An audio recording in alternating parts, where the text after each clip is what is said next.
Well, konnichiwa, and welcome to all of our international basketball fans. This is Game 3 of the B.LEAGUE quarterfinal matchup between our hosts, ALVARK Tokyo, and the visitors, the defending champions, the RYUKYU Golden Kings.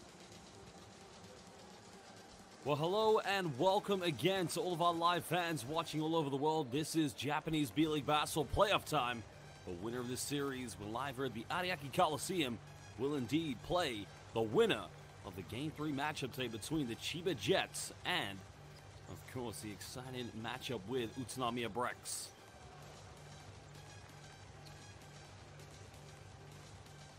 Well, Zach Baranski there mid-court with Naoki Teshihiro. Both players shaking hands with each other, getting ready for this game. As you can already see, Nagoya Diamond Dolphins will indeed be on their way to face Hiroshima Dragonflies in the second round, the semifinals. On the other side of the playoff bracket, well, you look at the four teams on this side: Utsunomiya Brex, Chiba Jets, RYUKYU Golden Kings, and ALVARK Tokyo. The teams with championship DNA. Well, we're going to take you back to relive some of the key moments of Game 1. Of course, it was Jack Cooley in the first quarter who led the way for the Kings with 10 points. The second chance points for him was Kai Tev's final play of the first half, nailing the three-pointer and giving ALVARK Tokyo a 14-point lead.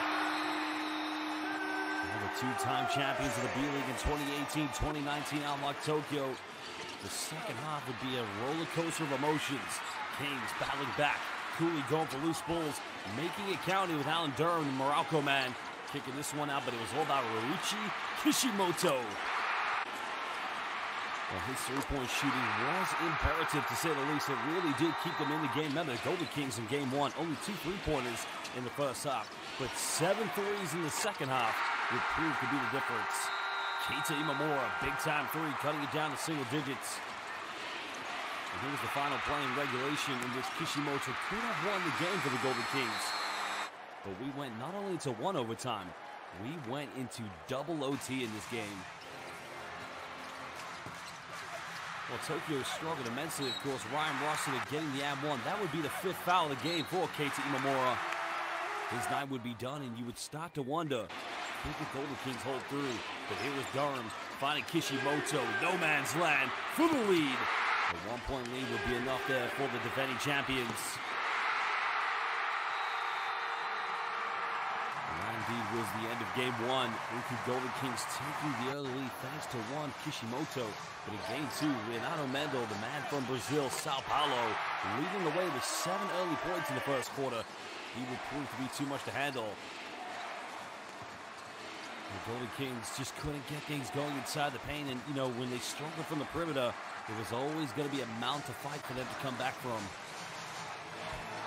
ALVARK Tokyo, the pick and roll, kicking out, finding Mendel. He was on fire in this game.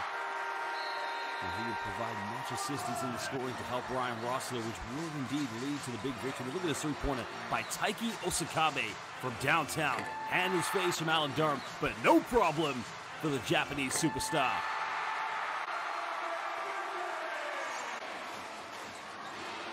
Kishimoto had some good moments, and you know, in the third quarter, they hit 3 big three-pointers: Durham, Onodera, and Kishimoto, but it just wouldn't be enough in the end for the RYUKYU Golden Kings. Daikatani's players, they fought right to the end. Look at the rejection and the defensive presence of Ryan Rossiter, making it tough for Alan Durham. And his big double-double numbers would be just enough for ALVARK Tokyo to lead with the victory. Look at the block shot here by Leonardo Mendel. Golden Kings finding out that they're not going to shoot well from the perimeter. It could be a very tough game for them here in Game 3. Another issue they have is defending ALVARK Tokyo's offense that is predicated around a pick-and-roll screen. Head coach of ALVARK Tokyo, Dinas Adamaitis, with some key players in the lineup. Antonis Gudaitis was a big factor, but we all know it's going to be about Ryan Rossiter and Leonardo Mendel. They're scoring along with the likes of Shuto Ando in the backcourt, along with Taiki Osakabe. But the key point guard is going to be the youngest player, Kai Tevs.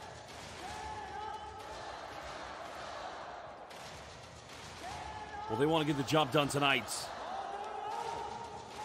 And all you need in life is one chance. They gave themselves a chance at the end of Game 1. Here's Ryan Rossiter's play. Phenomenal play, of course. 24 points in both games, double-doubles. 47 minutes he played in game one due to the double OT situation. But here you can see, as soon as he sets that screen, he's got that trademark little jump hook. Now, he does come from Staten Island in New York, and he almost looks like the Statue of Liberty.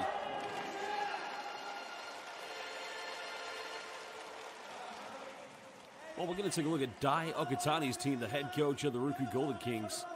Well, they're going to heavily depend on the likes of Jack Cooley inside the paint along with Alan Durham, but their backcourt duo, two of the best Japanese backcourt players, in Keita Imamura and Richi Kishimoto. And here's Imamura for three, and there's the first one.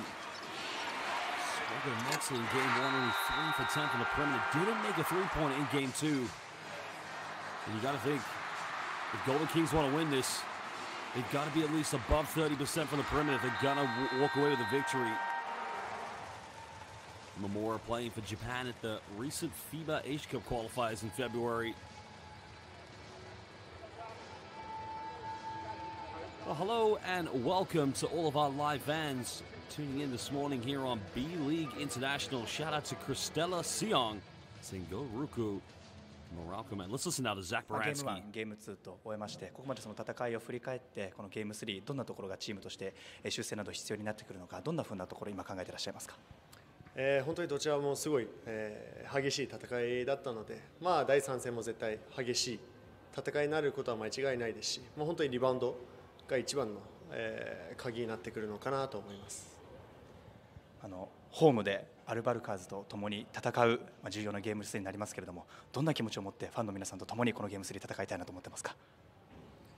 それはもう本当にこういうゲームだからこそ楽しんで、アルバルカーズの人たちが作る最高の雰囲気の中で、本当楽しくこういうゲームをものにして、皆さんとまた来週もバスケできるような、そんないいゲームにできたらなと思ってます。ここまでゲーム1、ゲーム2と戦ってチームとして、今日のゲーム3勝つためにどういったところの修正が必要なのか、またそしてクーリー選手個人としてどんなところを貢献していきたいかいかがでしょうか。In game 1 and 2, the adjustments we need to make that we learned from those games is we need to be more physical. We need to make sure we win the rebounding battle and work on all the things that we worked on in practice and just fine-tune those slight things. There were 2 close games, so we just have to make sure if we have that little extra, we'll be fine. ゲーム1とゲーム2に関してやはりとてもフィジカルな試合でしたので、ゲーム3についてはもっとフィジカルにいかなきゃいけない部分あると思いますし、でまたリバウンドの部分、もっともっとチームとしてもしっかりと取っていかないといけないですし、そういった部分練習また振り返りからそこの部分修正点と思っていますし、いよいよ本当に今日運命のというかゲーム3になると思いますけれども、どんな気持ちを持ってこのゲーム3コートに立ちたいなというふうに思いますか。So it'll be a kind of decisive game in the game 3. So what's your determinations? I'm really excited. I mean, every time playing against good teams is what we love to do, and I'm really excited to do that. It should be an intense battle, and I really hope that we can come out with a lot of intensity and take care of business today and move on to the next round. で自分自身はとてもエキサイティングな気持ちを持っています。でとてもいいチームとの対戦になりますので、そういったとても激しいインテンシティの持ったバトルになると思っていますが、自分たちの仕事をしっかりと遂行して次のラウンドに進みたいと思います。Well, there you heard from both Zach Baranski and, of course, Jack Cooley representing both teams of ALVARK Tokyo and, of course, RYUKYU Golden Kings. Now, there is the 6 seasons, of course, that we've had B.LEAGUE basketball. The one missing was due to the global pandemic. Utsunomiya Brex, 2 times champions of the B.LEAGUE. If you look at 2017-18 and 18-19, those years did belong to ALVARK Tokyo. You just saw Alex Kirk, who plays for the RYUKYU Golden Kings. He played for ALVARK Tokyo when they won those championships. RYUKYU Golden Kings made their first final in 2022, losing to Utsunomiya Brex. Returning last season to the final in Yokohama, just winning, which many would have thought Chiba Jets would have been the heavy favorites. Our 3 referees for tonight's game. We're very proud to say that we have 3 of the very finest officials here in Japanese B.LEAGUE basketball. It's going to be an exciting matchup tonight. Alan Durham. Many Filipino basketball fans watching will remember him for his time playing for the Meralco Bolts. Remember, he did go to the PBA first to play for the former Barako Bull Energy. Shota Onodera along with Ruchi Kishimoto. Now, interesting, Vic Law has been coming off the bench so far here for RYUKYU Golden Kings. Usually they like to bring him in with Alex Kirk as a backup lineup. He was fundamental last season for the great year in the regular season when he played for Chiba Jets, winning the Emperor's Cup. And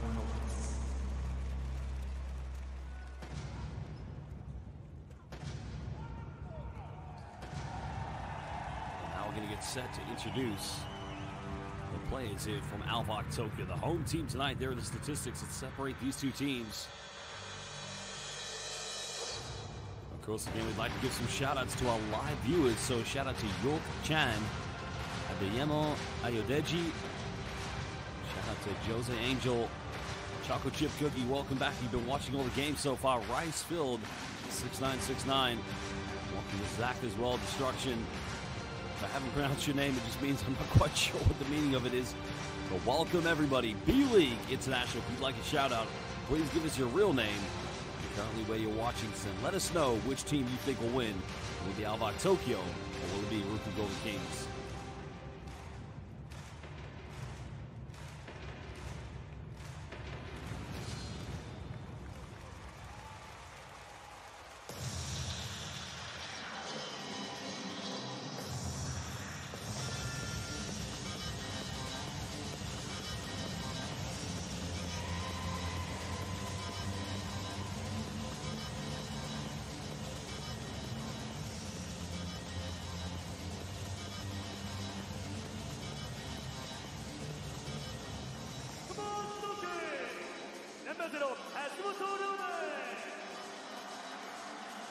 Ryoma Hashimoto, one of the veteran players for this team, 36 years of age. He has been key coming off the bench. Shuto Ando, another key player for this team, who did represent the Japanese national team on many international big stages for the Katsuki's 5. Zach Baranski, as we heard in the pregame, born and raised here in Japan. And here comes Seba Saiz, the 2022 FIBA Eurobasket champion with Spain.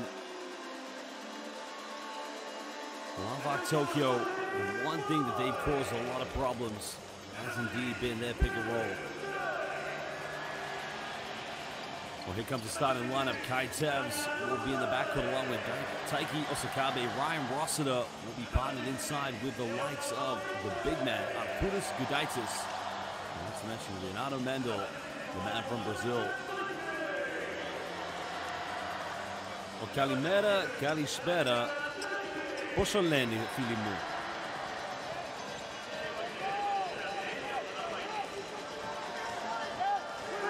There's your ALVARK Tokyo starting lineup here tonight. No changes for this team. And all you need in life is one chance. And they gave themselves that at the end of game 2, winning emphatically in the final stages of the fourth quarter. Game 2, they would have felt was a disappointment. That game went to double overtime. Well, the one play ALVARK Tokyo does have an advantage over the RYUKYU Golden Kings, indeed, is Leonardo Mendel. He's a 3-stretch 4, can play on the perimeter. As I mentioned, he played for some of the top teams in Brazil. Then went to Europe briefly to play for the likes of Herrera, San Pablo Burgos in Spain. And now he finds himself here in the Japanese B.LEAGUE. He can post up, he can shoot the 3, and he can play in transition. Gudaitis is going to have a battle tonight with Jack Cooley, while Ryan Rossiter, defensively, his mindset is going to be set on Alan Durham, number 7. For the RYUKYU Golden Kings. Shota Onodera only made 2 3-pointers in game 2, but he's going to have a tough job of defending Taiki Osakabe. Well, welcome to Adam Cooper, who's just joined us live on the YouTube chat, and to all of our fans in Korea currently watching. Annyeonghaseyo, Chalchinayo, Gintana. Destruction currently watching from Dallas, Texas in the United States of America. Welcome. What a destructive name you have there, Destruction. Nana Nongu Sonsu.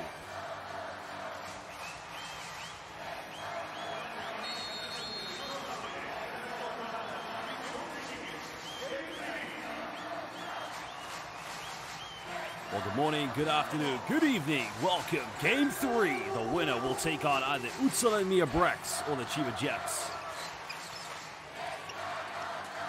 Tokyo getting first possession, trying to set the tempo early. Sakami getting a hand up, finds Gudaitis. Mando penetrates. Good defense by Cooley. Sakami now. Oh, they're gonna call a foul. Oh, interesting decision because it looked to me like he was off balance. So 3 shots coming up for Taiki Osakabe. Well, welcome to Fog of War. And again, if you've seen the first 2 games, they have been relatively close.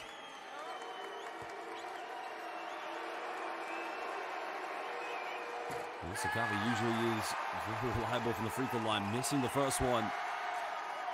And the echoes of the great Rasheed Wallace you can probably hear coming from Ryuchi Kishimoto. The bull don't lie.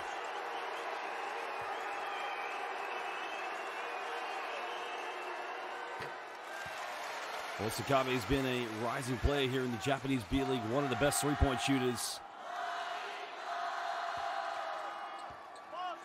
He'll have to really fight for his place this summer if he wants to represent the Japanese national team, the Akatsuki's 5 as they are known, at the Paris 2024 Olympics. 2 out of 3 from the free throw line for Osakabe. Golden Kings looking for their first field goal.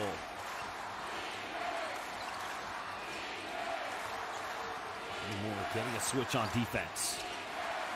Finds Alan Durham. Looks to penetrate. Goes down to Cooley, and that's just simple basketball. And anytime RYUKYU Golden Kings get the ball inside the paint to Jack Cooley, usually it's only going to be one outcome. But they've got to create those high percentage looks.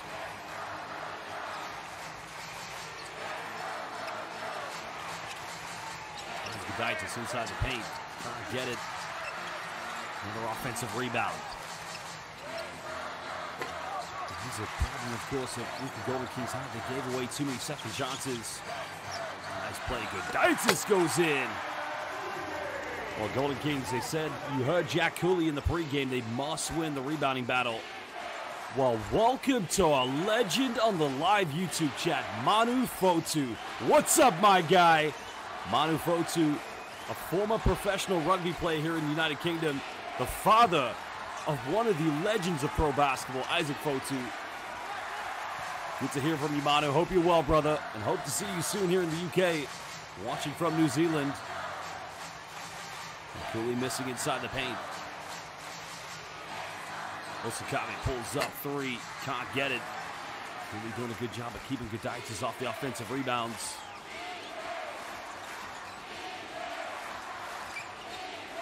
Kishimoto early 3. He's struggling in game 2. Again, they've got to get some rhythm in their offense.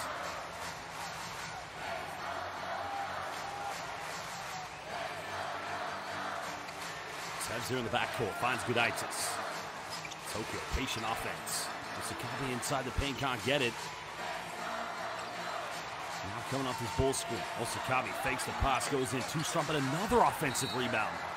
And already, ALVARK Tokyo, you can talk about the size, you can talk about the physicality, but they just want this game a little bit better.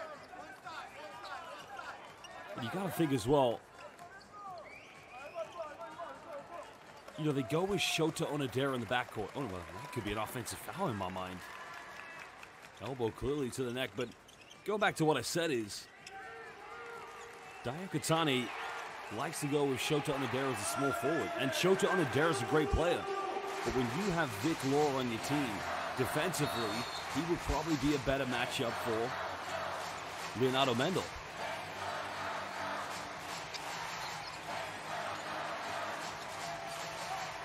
Mendel coming off one screen. Almost turns it over, but Imawara comes up with a loose ball. Golden Kings trailing by 2 points.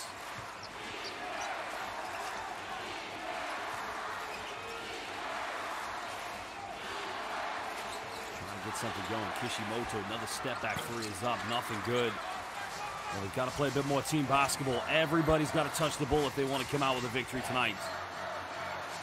The offense just can't rely on one player in the backcourt. High percentage three-pointers needs to be the key factor. Derek trying to get closer with Kai Tebs. Switch to Ryan Ross. Patience, preparation. And again, it's 2 ball screens and 1 offense. And sometimes you may see ALVARK Tokyo go as many as 4 ball screens in an offense.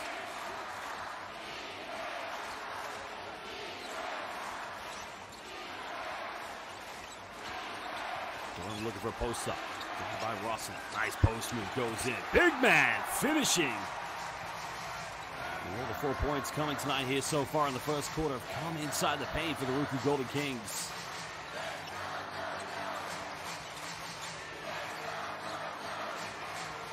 It's heavily defended. Finds Gudaitis. Backdoor play. Mendel's trying to goes up. Gets rejected. Good defense. And that's got to be enough. Well, they haven't called the unsportsmanlike foul. I wonder if the they may go for a review on this now. Look at the block shot here by Jack Cooley. It's not even a block, it's just good hands, good defense, but well, it's the last player in transition. I think they're going to keep this as a regular foul, I believe. Yeah. If you ask me, many times I've seen those called, they do get upgraded. Kishimoto, 3rd three is up, nothing dropping. The 3 so far from the perimeter. Another turnover here by ALVARK Tokyo, and another foul's going to be committed. This one again's on Taiki Osakabe, and that's his 2nd foul. Oyasu Filimu, Tikana Skala, Vemila Lenika. I think this time Golden Kings are calling for... Now, this one to me is more of a blocking foul than an unsportsmanlike foul. Let's have a look at the replay. Here's a turnover. See, to me, that's a regular foul. He's tried to take a charge. The one prior to that, to me, was a little bit more dubious. Katani just talking with the referees at the moment. Golden Kings get the possession back. Moore going for a quick 3. It's up, no good. And Madera fighting for the offensive rebound. Goes out of bounds, but it's going to go back to Tokyo.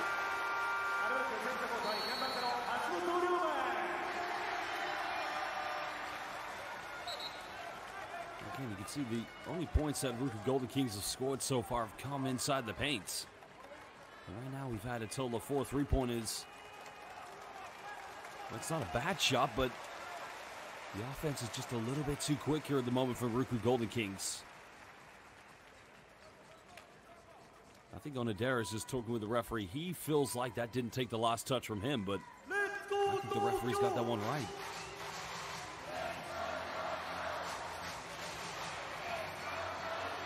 Ryoma Hashimoto, the 35-year-old, checking into the game for ALVARK Tokyo.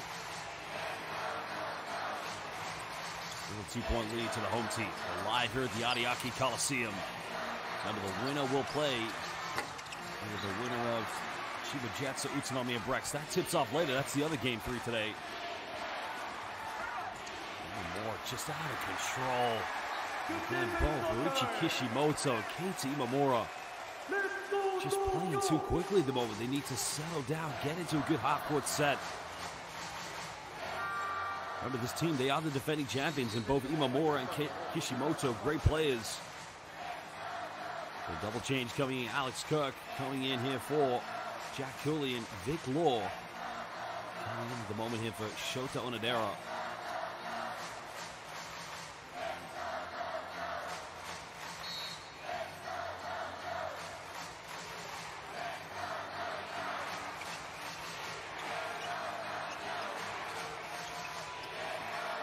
Mando being matched up here with Vic Law.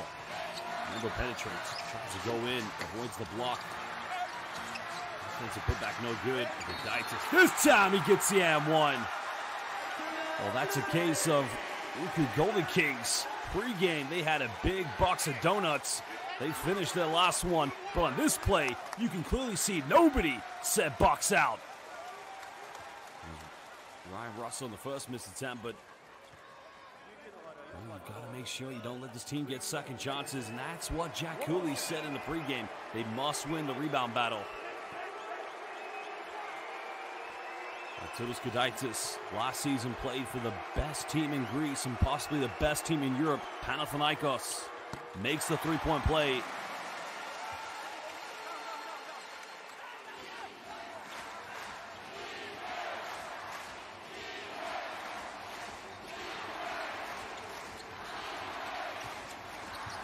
Jordan playing bully basketball. Third field goal of the game for the Kings, and it's all coming inside the paint. You've got to think right now, that is their bread and butter. They've got to make sure they keep going inside. Let the defense collapse. Then they can start to build those high percentage looks. Instead of finding Gudaitis. Got it by Alex Kirk. Kicks out of Rossi. Pump fakes. Inside the paint. Tough shot. Can't get it. Law gets the rebound. And Tokyo's got to build momentum because Golden Kings, you can see here, well, again, Law under pressure. That's why I've always wondered why he's not in the starting lineup. I mean, Okatani likes to keep bringing him off the bench, of course. That's going to be a turnover, surely. That's the problem with ALVARK Tokyo. They've got to take care of the basketball because Golden Kings, if you give them an inch of belief, they'll come at you. Hashimoto, he's got to be more composed there in the backcourt. You could argue it's a foul, but to me, that's good defense. Hashimoto's going to go to the bench. He'll take a breather. Durham finding Law. Durham left wide open, fires a three, and he just can't get it to drop. Just like game two, they struggled immensely from the perimeter. But now 0 for 5 from three-point land.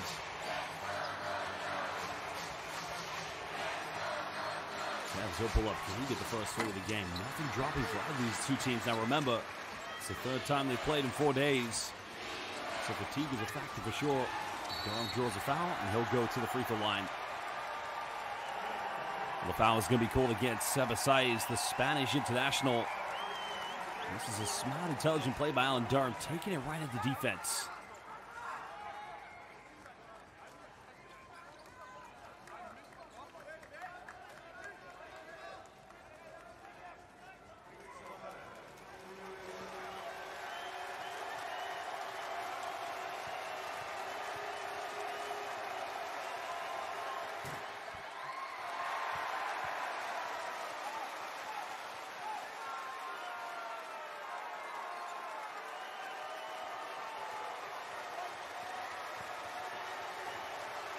Well, free throws will be so imperative in this game. You don't want to look back and think the outcome could have been different. Edge, maybe your free throws, but he makes the second one. And all tied up now.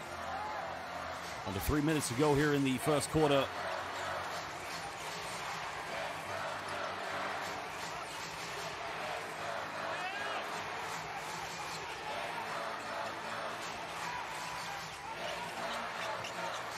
Trying to go down low, can't get it. Tokyo now, step back three. Well, Tokyo again. You can see the fatigue for both these two teams. They've got to pull through. Season's on the line. That's going to remain Golden Kings basketball. You can see defense collapsing every time Vic Law has the ball.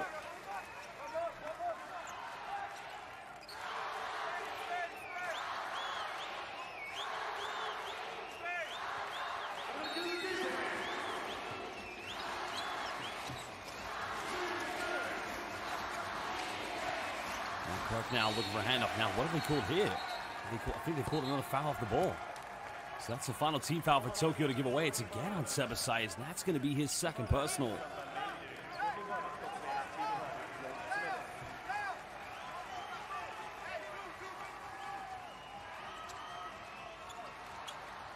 there was a foul committed. It's actually going to be on Leonardo Mendes. That's not a bad situation because it would have been a second on Seba Saiz. Golden Kings looking for their first lead of the game. They never led in game two. Time winding down. Will's got to make a choice off the backboard. Can't get it. Imamura fighting for the loose ball. Golden Kings. Law wide open. Three up. Finally getting the first three-pointer of the game. And the defending champions right now fighting for everything they've got against team that really does have everything going in their favor, but Dynasite, he will call timeout. Well, it's the first time the Golden Kings have led since Game 1. Remember, they never had a lead in Game 2. And thanks to Vic Law's three-pointer, you just see a little bit more belief.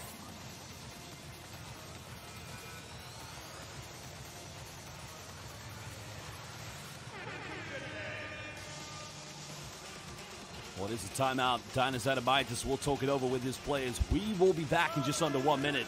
Let us know in the live YouTube comments, who do you think will win this game? Will it be ALVARK Tokyo or will it be RYUKYU Golden Kings, the defending champions?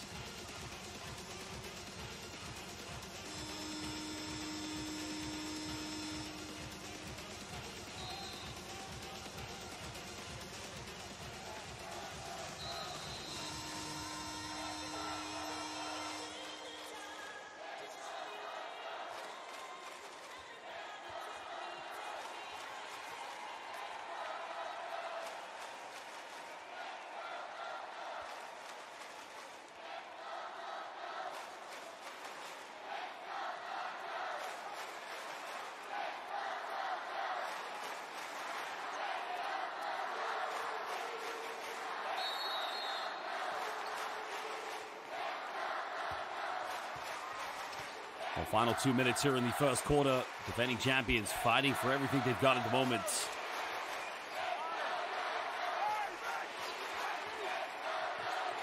Only one three-pointer made in the game so far. That came from Vic Law. Also trying to isolate. Got it by Jack Cooley. He's going for a lob pass. That was a shot, but Tokyo all out of sorts in their offense. The Golden Kings trying to get into a half-court set. Imamura penetrating. Goes in for a little floater, just can't get it, but an offensive rebound by Alex Cook. Saving this one. Now Imamura, he'll try a three. This one's up, rolls in and out. Cooley bumping, trying to go up with it, just can't finish. Tokyo's defense proving to be too strong inside the paints.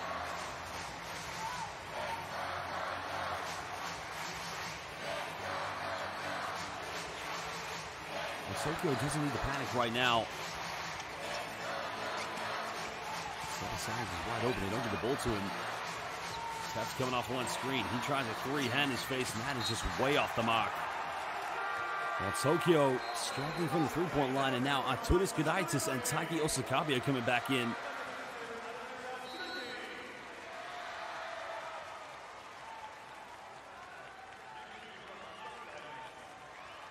Well, Matsuaki coming in. Now remember, he took those free throws at the end of regulation to try and give RYUKYU Golden Kings the lead. Of course, it was actually an OT, sorry, the first overtime.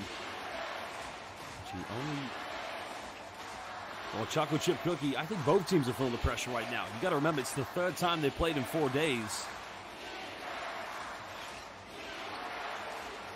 Tokyo want to get a stop here on defense. Golden Kings want to extend their lead.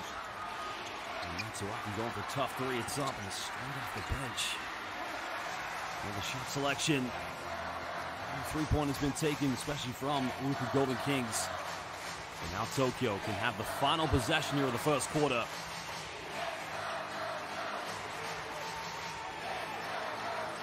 Snaps heavily defended. The foul's going to be called.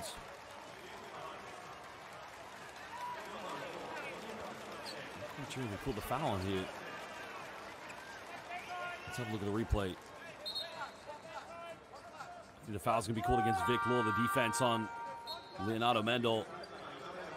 And that's his second personal. That could be a problem here for the Golden Kings. Because now Imamura's got to come back in because Leonardo Mendel is the toughest player that Golden Kings find to defend.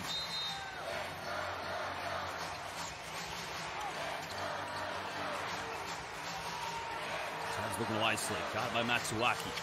Inside the lane, floater, just can't get it. And that is the end of the first quarter. The RYUKYU Golden Kings, the defending champions of the Japanese B.LEAGUE, currently leading by 3 points against ALVARK Tokyo. Well, you can feel the nerves, the anxiety of both players on both teams. And Vic Law still arguing with the referee about the foul that was called against him. I don't think he has much of a case here at the moment.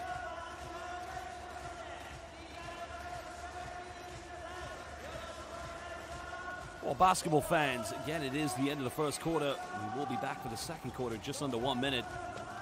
If you are watching this game live, please like the live stream. Follow B.LEAGUE International on YouTube. And let us know where you're watching this game in the world. Which team do you think will win tonight? Remember, the winner of this game will play either the winner of Utsunomiya Brex or the Chiba Jets.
Well, back underway here.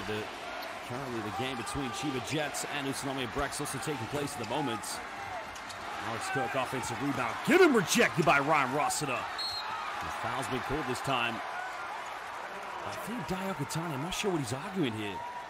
They've got the foul. Was there something, an interference? Let's have a look. Here's a three-pointer by Matsuaki. Kirk gets a good offensive board. There's a rejection. Nice block by Rossiter. I don't think there's much argument. They got the call they wanted. Foul's going to be called against Arturas Gudaitis.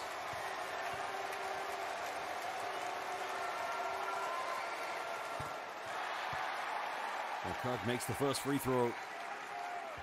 Golden Kings trying to hang in there at the moment.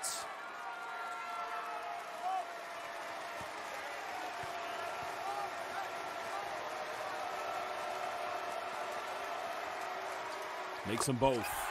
Well, he did have his free throw struggles in game 2 and in game 1. It's been the biggest lead of the series right now here for the RYUKYU Golden Kings. They've never led by as many as 5 points. ALVARK Tokyo, they've got to try and chip in. Golden Kings going into a zone matchup. Now they've gone back to man-to-man. Sakanda gets fouled. It's a terrible foul to give away by Matsuaki. That was good defense right up until he ran into his landing spot. Watch Matsuaki here. Oh no, it's Kato Falcon, excuse me, my apologies. Terrible foul to give away. But this is good for ALVARK Tokyo, because now they get to the free throw line. Well, Osakabe missing his second free throw of the evening. He's 2 for 4.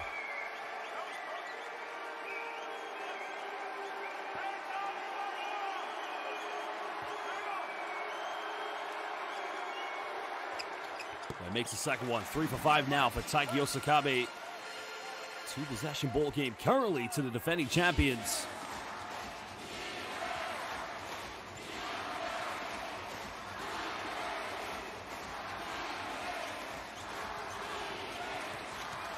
Casey Momora currently in the backcourt, going down low to Jack Cooley.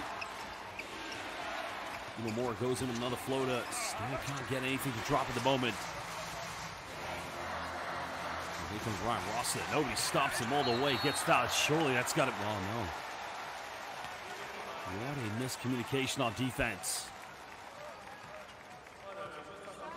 Well, you cannot allow the center. Nobody coming out to stop him. You got both Matsuaki. Well, I'd say Alex Kirk. The referees, if they don't review this, I would say he's a very lucky player.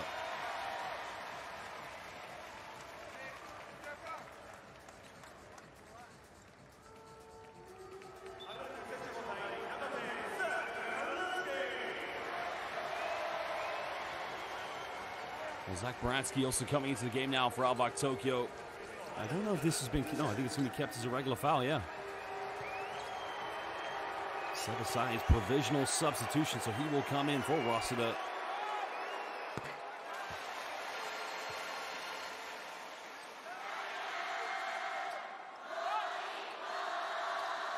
Of course, Ryan Rossiter shot under 50% for the free throw line in game one.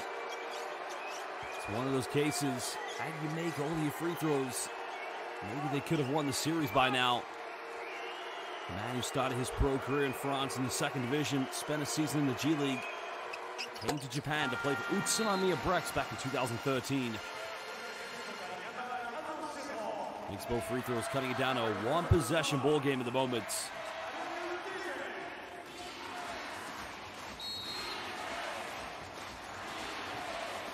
Rossiter goes to the bench, takes a breather. Saiz comes back in. Slightly smaller lineup here now for ALVARK Tokyo. Kishimoto fires again, a sloppy turnover. Baransky almost turned it back over. And now Tokyo with the ball. A two-pointer will tie it up. A three-pointer, which they haven't yet to make tonight, will give them a lead, but another foul's going to be committed. Well, he's going to get called for the foul. And that's going to be the fourth and final team foul for ALVARK to give away. Oh, that looks painful. Sebasai's going right into the knee. But this time, Tokyo gets called for an offensive foul. Dinas Adamaitis infuriated with the decision. Let's have a look at the replay. There's no arguments in that one. It's a moving screen. I think what Dinas Adamaitis is arguing is that there was much of a flop there. When Saiz set the ball screen, you can just see he does kind of edge in with his left shoulder.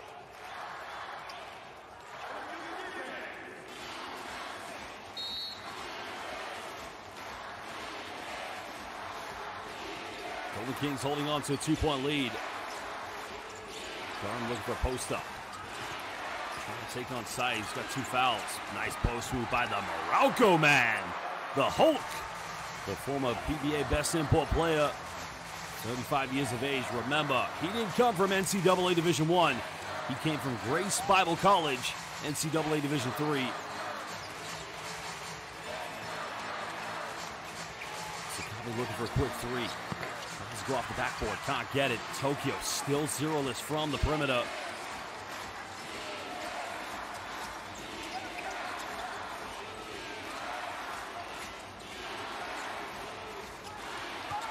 Rocky now looking for an opening. Truly looking for a post-up. They're going to get a third foul called against Sebasai's here. He's only able to get the post move. Good defense this time, both from Sebasai's and Arturas Gudaitis. Tokyo needs some composure in their offense. Something good here. Baransky finds Gudaitis. Doesn't take many mid-range. That's not usually his bread and butter or his go-to move.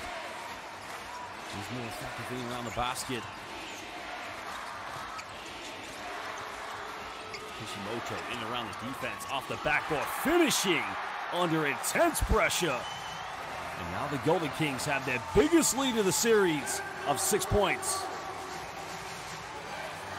Tokyo's got to hold strong here. They don't want this to slip away from them. Down the lane, gets the and one. That is a tough move with a capital T. What a play by Shuto Ando. Well, they've needed him to have a big play so far. Down the middle, makes the contact. Foul again is on, well, no, first foul against Matsuaki. So they have one free throw coming up for the Japanese national team three-point shooter, Shuto Ando. Ryan Rossiter coming back into the game for ALVARK Tokyo.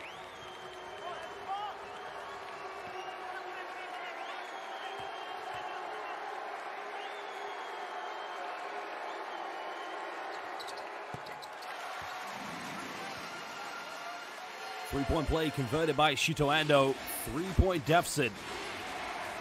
Tokyo don't want this one to slip away.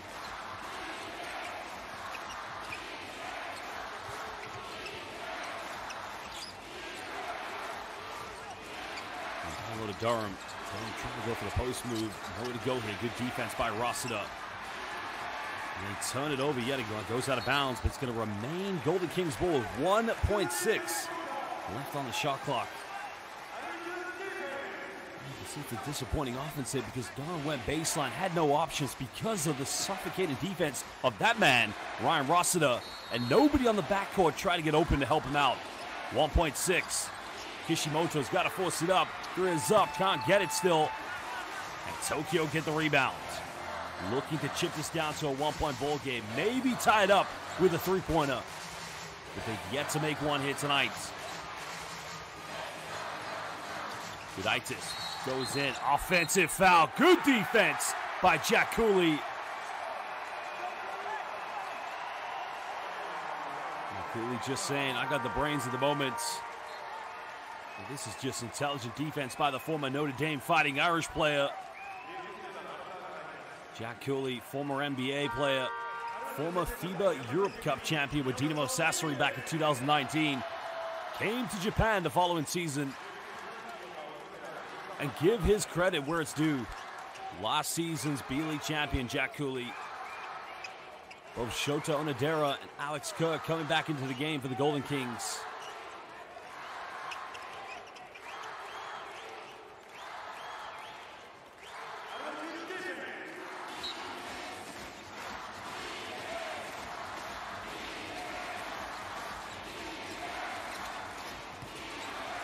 Kishimoto 0 for 4 from the three-point line. Now he finally gets one. Could that be the game changer, extending the Golden Kings lead back to 6 points? Well, great shooters will always shoot. And you can see it's a bit of a worrying sign for ALVARK Tokyo. Ryan Rossida looks like he's in a bit of pain. Well, hopefully that's not too much concern for them. You can see Leonardo Mendel probably going to have to come back into the lineup here for ALVARK Tokyo.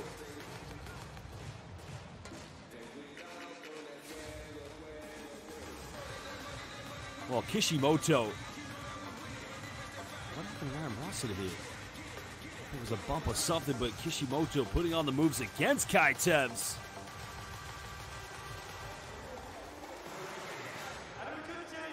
Well, 2 3-pointers made in the game so far, all of them coming from RYUKYU Golden Kings. ALVARK Tokyo, I mean, they're not necessarily known for being a perimeter shooting team. They're actually known as being the best defensive team in the Japanese B-League. They never give away more than 70 points per game.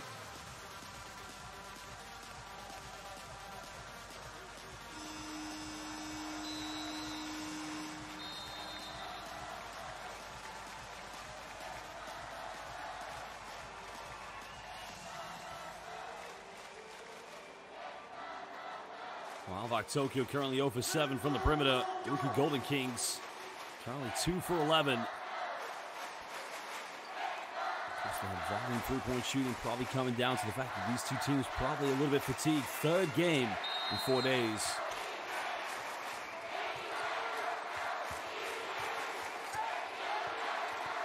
Well, Ryan Rossida looks like he's going to be okay, and that's a good sign for ALVARK Tokyo because they definitely need him.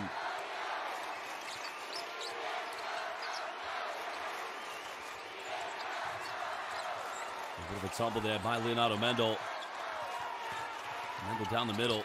Nice pass goes in. Rossida missing the layup. That was good defense by Alex Kerr, but Rossida's got to make that one. Nice build-up from ALVARK Tokyo. And now defensively, they don't want this lead to get any bigger. Kishimoto's made 1 3. Goes for another one. This time it's up. And maybe, just maybe, Kishimoto-san has caught fire. 2 back-to-back 3-pointers. 9-point lead. Tokyo, they've got to respond. They need the composure. The synergy of this season. They thought about taking the 3-point, doesn't go for it. Orlando finds Rossida. There's the and one, and that's the kind of response they needed. The foul's going to be called against Alan Durham. Again, we haven't seen The consistent pick and roll, which is always predicated every offense from ALVARK Tokyo.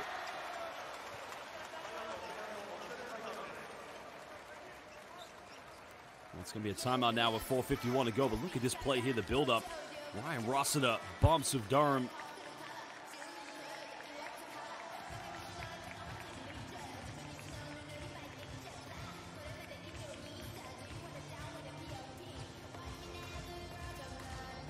Well, Diokitani's called this timeout. He wants to talk it over at the moment. Kishimoto currently leading all scorers for the RYUKYU Golden Kings. Gudaitis actually is the top scorer here for ALVARK Tokyo with 5 points. They just haven't got into any offensive rhythm. Again, hello and welcome to all of our international basketball fans watching all over the world. Please let us know where you're currently watching, which team you think will go on to play the winner of either Utsunomiya Brats or the Chiba Jets. Well, welcome to Choco Chip Cookie, the man who's been given some great insight, some great statistical and analytical advice. Shout out to Sean Alvarado, shout out to Zach, and to all of our Korean fans currently watching. 안녕하세요. 내 이름은 Josh Bet. 나는 농구 선수. 괜찮아. Well, here's the 2 3-pointers coming from Richie Kishimoto. And that 3-pointer could be canceled out if Ryan Rossiter makes his and-1 free throw when we come back from this timeout. ALVARK Tokyo is 7 for 9 from the free throw line this season. The only 2 free throws have been missed by Taiki Osakabe. Only 4 free throws have been taken tonight here by RYUKYU Golden Kings. Well, welcome to Dasit Mani, currently watching from Finland. Vöpäivä, kiitos. Rakastin Suomen koripalloa. A shout out to Mel as well. And Smooth, currently watching from Indiana. Ryan Rossiter currently the free throw line. Makes the free throw, no problem.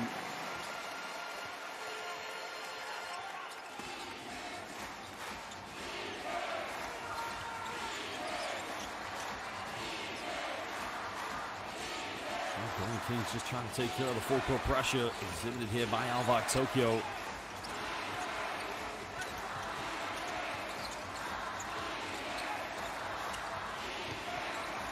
Kishimoto finding Kirk, getting a handoff. Probably should have gone up with the layup there. Well, shout out to Ivan Cadavito, currently watching from Vancouver, Canada. And I'm not quite sure how to say your name, our friend from Germany. Deutschland, Guten Tag, wie geht's dir? Willkommen. Roy Raimundo Jr. D. Miller, currently watching from Scotland. Welcome. Well, 2.2 left on the shot clock here for the RYUKYU Golden Kings. ALVARK Tokyo, one more foul to give here in the second quarter.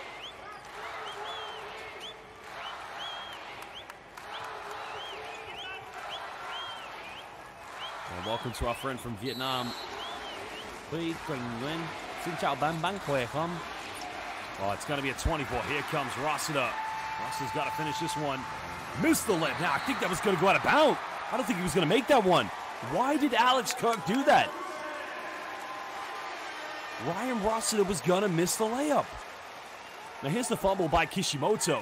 This is good defense by Kishimoto. Put it, now watch here. I think that wasn't going to go in. Wow. The most experienced player here for the Golden Kings, Alex Kirk, who won 2 B.LEAGUE championships with ALVARK Tokyo back in 2018 and 19. Shouldn't have blocked that one.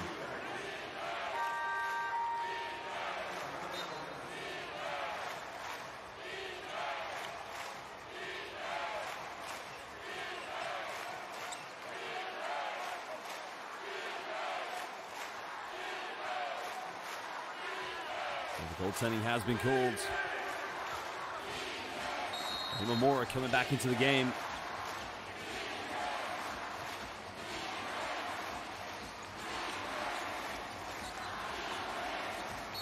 Interesting decision, and then again another stumble here, an offensive foul.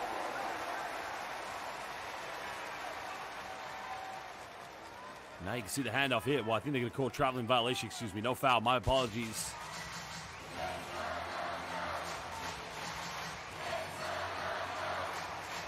Well, good defense by Onodera coming up with it. He's going to finish this one again. Bit of contact, getting the M1. And what a response there by Shota Onodera.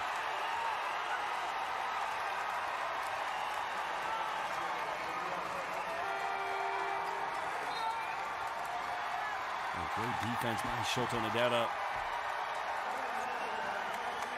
Just putting his hand in the passing lane, coming up with it.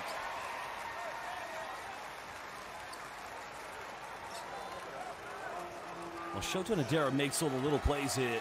He's also quite an effective three-point shooter. Did have 2 3-pointers in game 2.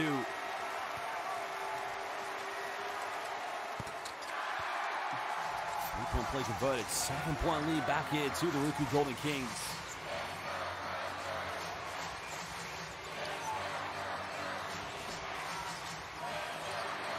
Under 4 minutes. Remember, the winner of this game will go on to the semifinals to play either the Chiba Jets or the Utsunomiya Brex.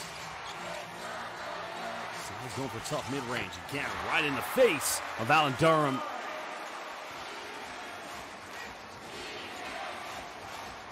It's a tough shot. Tokyo trying to hang in there at the moment. Durham bang going in. He'll get fouled. He'll go to the free throw line. That foul's going to be called against Ryan Rossiter. Well, it's an unusual game because in the past 2 games, it's been Golden Kings trailing in the first half. And then Golden Kings obviously trying to make the comeback. Tokyo's never been on the back foot. As Arturas Gudaitis coming back into the game again. Sepasais will check out of the game.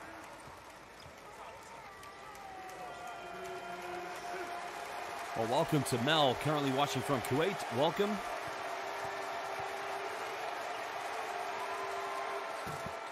Another missed free throw here for Alan Durham.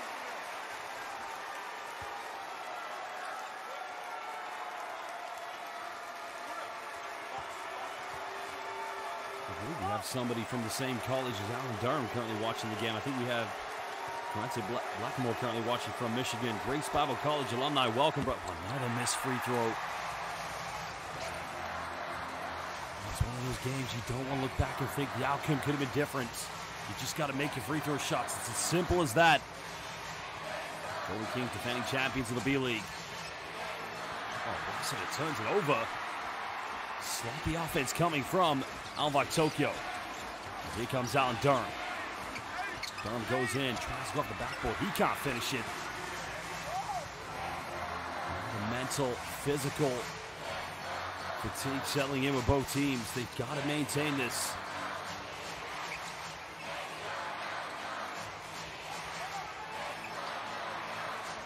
Well, they need this 3. Can they get the first one? Finally, Leonardo Mendel getting the first 3-pointer of the game for ALVARK Tokyo, and that's his first field goal.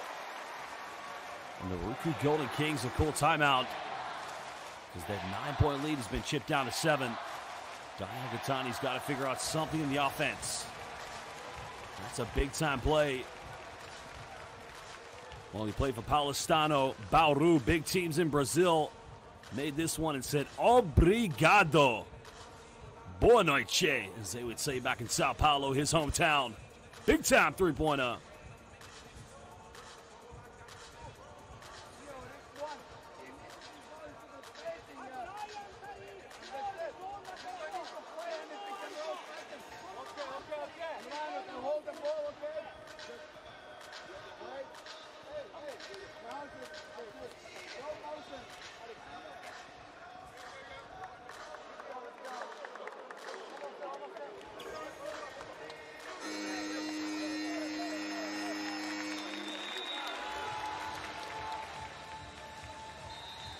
Well, final minutes here of the first half. Kishimoto is coming back into the game for the Golden Kings. They're holding on to a splendid 2-point lead.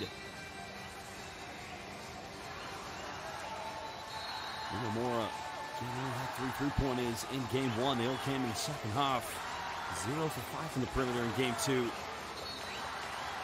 They need him to catch fire if they want to win this. Also, Ryan Rossiter, Tokyo's go-to player along with Leonardo Mendel, only with his first field goal. Remember, in game 2, he had the first 7 points for ALVARK Tokyo. Golden Kings didn't have a defensive answer for him.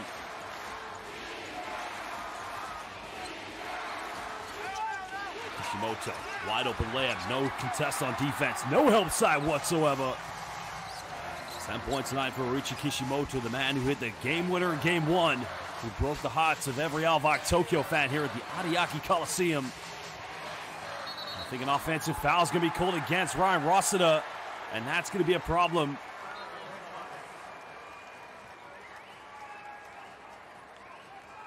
Well, I think they will review this. Will they review it for a potential upgrade? Yes, I think they're going to have a look.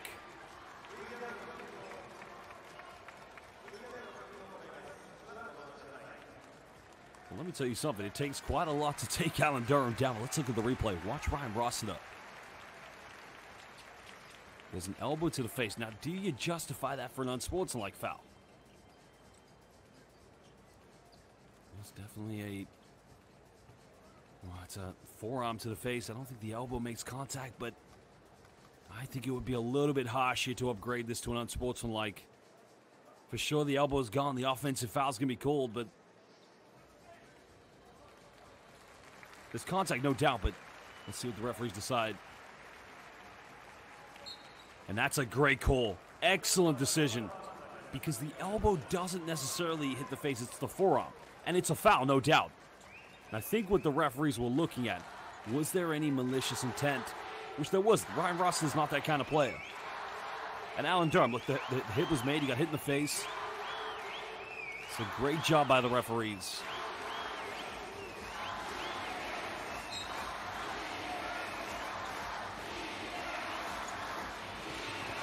Four-point lead to the Golden Kings.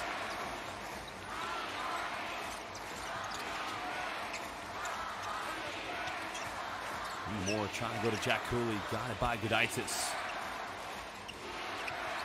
Moore hasn't made a three tonight, and again he struggles.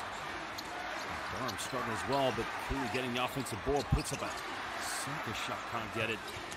Goes out of bounds. Oh, no, it doesn't. Stays in bounds, excuse me. Tokyo looking to break here, trailing by 4. Mendel's made 1 3. Goes for another one. Just can't get it. Kishimoto with a loose ball. Have to slow this one down. Tokyo's transition defense, the very best in the B-League. And that's going to be an offensive foul. A clumsy play by Shota Onodera. What was he thinking? Oh, no. Well, this is a worrying sign now here for ALVARK Tokyo. But I'm not sure what the call was made. I think they called an offensive foul against Shota Onodera, surely. Take a look at the replay. Watch Onodera in the corner with Leonardo Mendel. Oh, yeah, it's an offensive foul on Onodera. No arguments.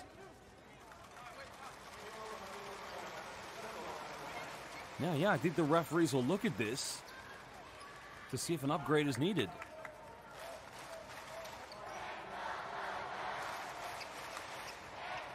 Because Onodera, well, watch Onodera here, it just barges into him. It's like an NFL play. Yeah.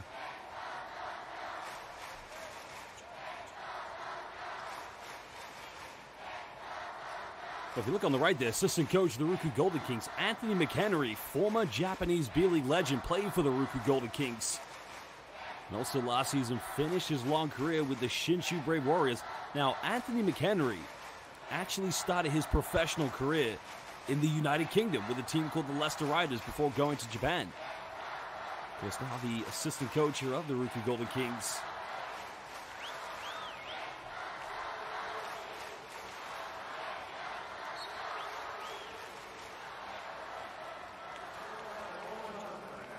Well, no unsportsmanlike foul. They're going to keep it as a regular foul, and I like that from the referees. But I would say Onodera is quite a lucky player because it was quite a clumsy play, to say the least. But because it's an offensive foul, there won't be any free throws taken at the moment. 1:36 to go here in the first half. Tokyo trailing by 4 points.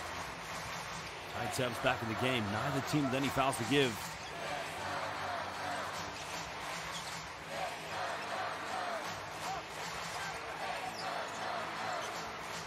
Comes Mendel. Good defense by Cooley. 6 here on the shot clock. Tev's got to get something going. Down by Imamura. Down low finds Gudaitis. The tip in no good. And now they're going to call the foul, so Gudaitis will go to the free throw line. It's on Kishimoto.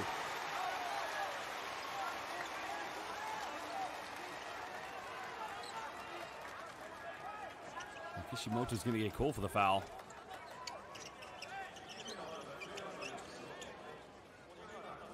It's a nice play by Kai Tevz, finding Rossa, but he's got to try and finish that, but again. It's the second foul against Kishimoto. I think Diokatani's not going to take any chances and try to bring him out of the game. Shito Ando also is going to come back into the game here for ALVARK Tokyo. Now the challenge here for Artūras Gudaitis, the man from Klaipėda, Lithuania, the beautiful seaside town. He's struggled from the free throw line, but he's got to make his free throws here tonight. Makes the first one. Of course, you got to know a player like Artūras Gudaitis. He is a banger inside the paint. Great defender. Back to the post player. But when he makes his free throws, it's always going to be a better game for him. Makes them both big time.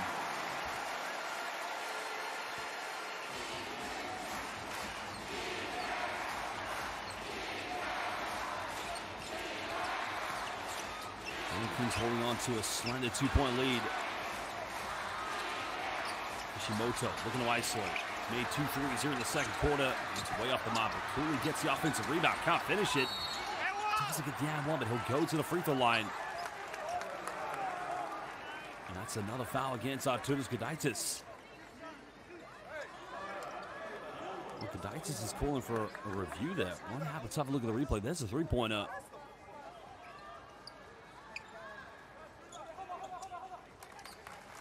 It's hard to see from that angle, but Gudaitis went to the ground. Oh no, the foul's on Shito Ando. It's not on Gudaitis.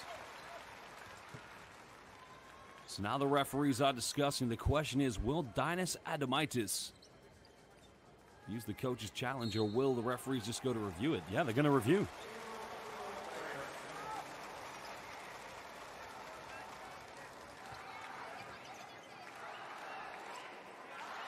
Well, we couldn't quite see. Let's have a look in slow-mo. That's a three-pointer. Watch Jack Cooley.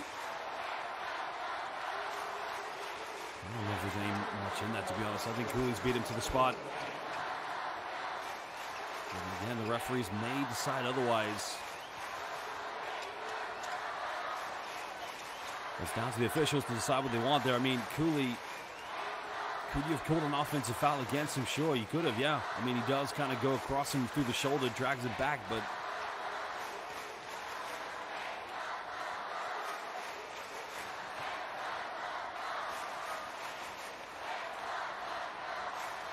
we'll find out what the referees decide.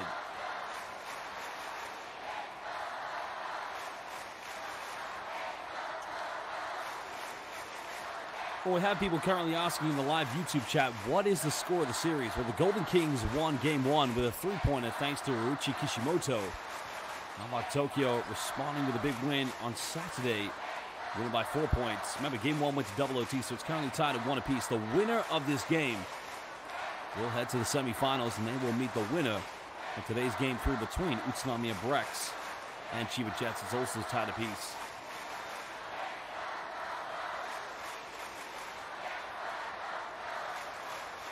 Tokyo fans trying to rally here live at the Ariake Coliseum. This beautiful arena, the Ariake Coliseum, hosted the first window of the 2025 FIBA Age Cup qualifiers, in which Japan had victories against Guam and a historic first ever win in FIBA International Basketball against China.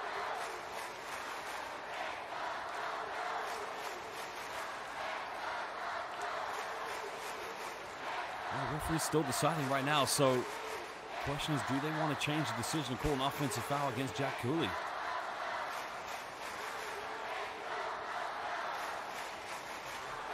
Well, we're going to find out what they're going to decide right now. What will the officials decide? Unsportsmanlike, wow. Jack Cooley's going to get called for an unsportsmanlike foul. Now, don't get me wrong. I felt Jack Cooley should have been called for an offensive foul because the way he dragged back to Gudaitis. Watch Cooley here. He drags Gudaitis back. But I'm perplexed. I dragged him back for sure. It's a foul, but an unsportsmanlike. That is interesting.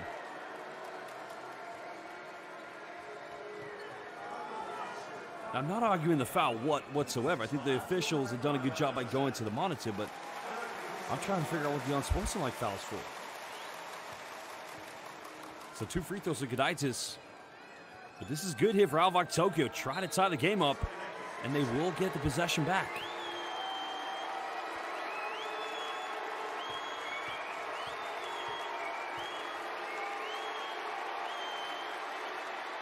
Gudaitis making his free throws today.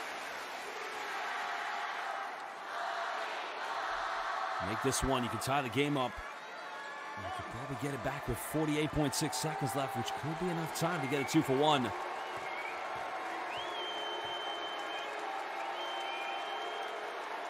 Makes all of them.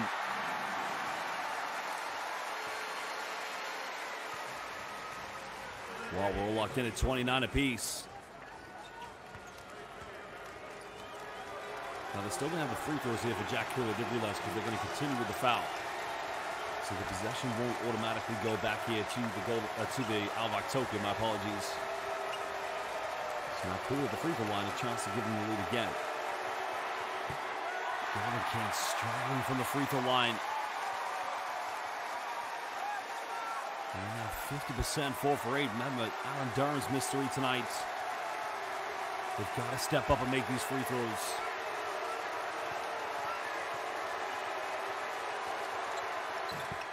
Makes the second one, though. Slender 1-point lead. As Cooley's going to lead the game.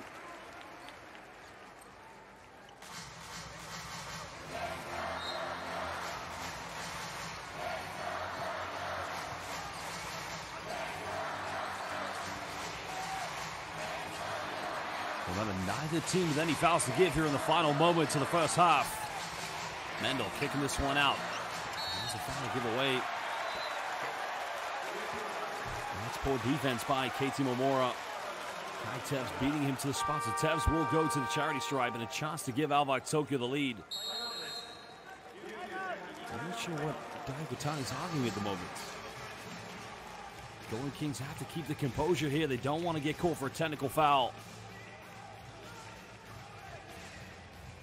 And you can see the foul trouble currently for the Golden Kings. Cooley, Kishimoto, and Vic Law with 2 fouls each. Vic Law hasn't played yet here in the second quarter. But when we come back from the timeout, ALVARK Tokyo will have a chance to take the lead. Well, again, we'd like to welcome all of our live viewers who have tuned in on B.LEAGUE International for this Game 3 of the B.LEAGUE playoffs between ALVARK Tokyo and the RYUKYU Golden Kings. Well, we like to hear from you fans. We'd like to hear your opinions, but we'd also like to know, where are you currently watching? Also, let us know which team you think will win so we can give you a shout-out.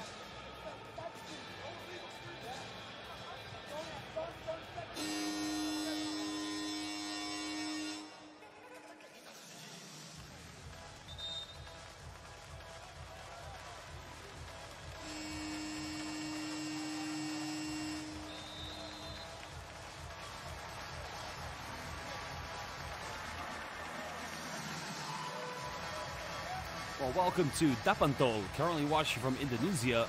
Terima kasih, my friend, for joining us. Welcome to our friends from Turkey. Merhaba, nasılsın, hoş geldiniz. To all of our fans currently watching from the Philippines. Kamusta, magandang araw, maligayang pagdating. Welcome to all of our fans. Jal Silva, benvindo. Kai Tevz currently at the free throw line. Again, misses the free throw. Born in Kobe, Japan, to a Canadian father and a Japanese mother. When played NCAA Division I at University of North Carolina in Charlotte. Missed them both. Well, Zach, my name is Josh Bett. Welcome, Zach. Where are you currently watching, Zach?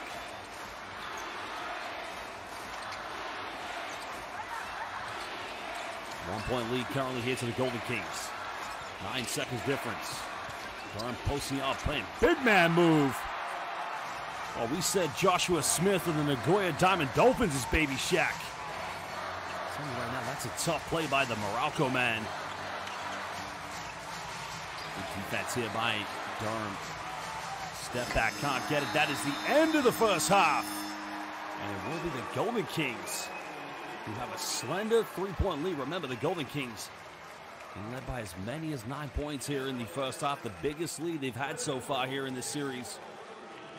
But in both Game 1 and Game 2, the Golden Kings have trailed by 14 and 11 points. But now it's Tokyo on the back heels.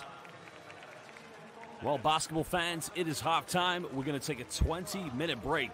Remember, the winner of this Game 3 will play either Utsunomiya Brex or the Chiba Jets. This is Japanese B.LEAGUE basketball. We'll be back momentarily. And to all of our fans watching from Vietnam, xin chào, tôi tên là Josh Pett, tạm biệt.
モルテ、アダストリー、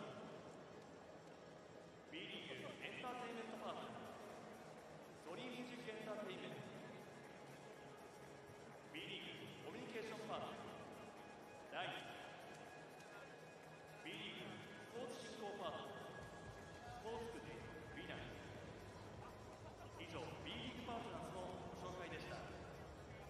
日頃のご支援誠にありがとうございます。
それではここでアルバルク東京からのお知らせです。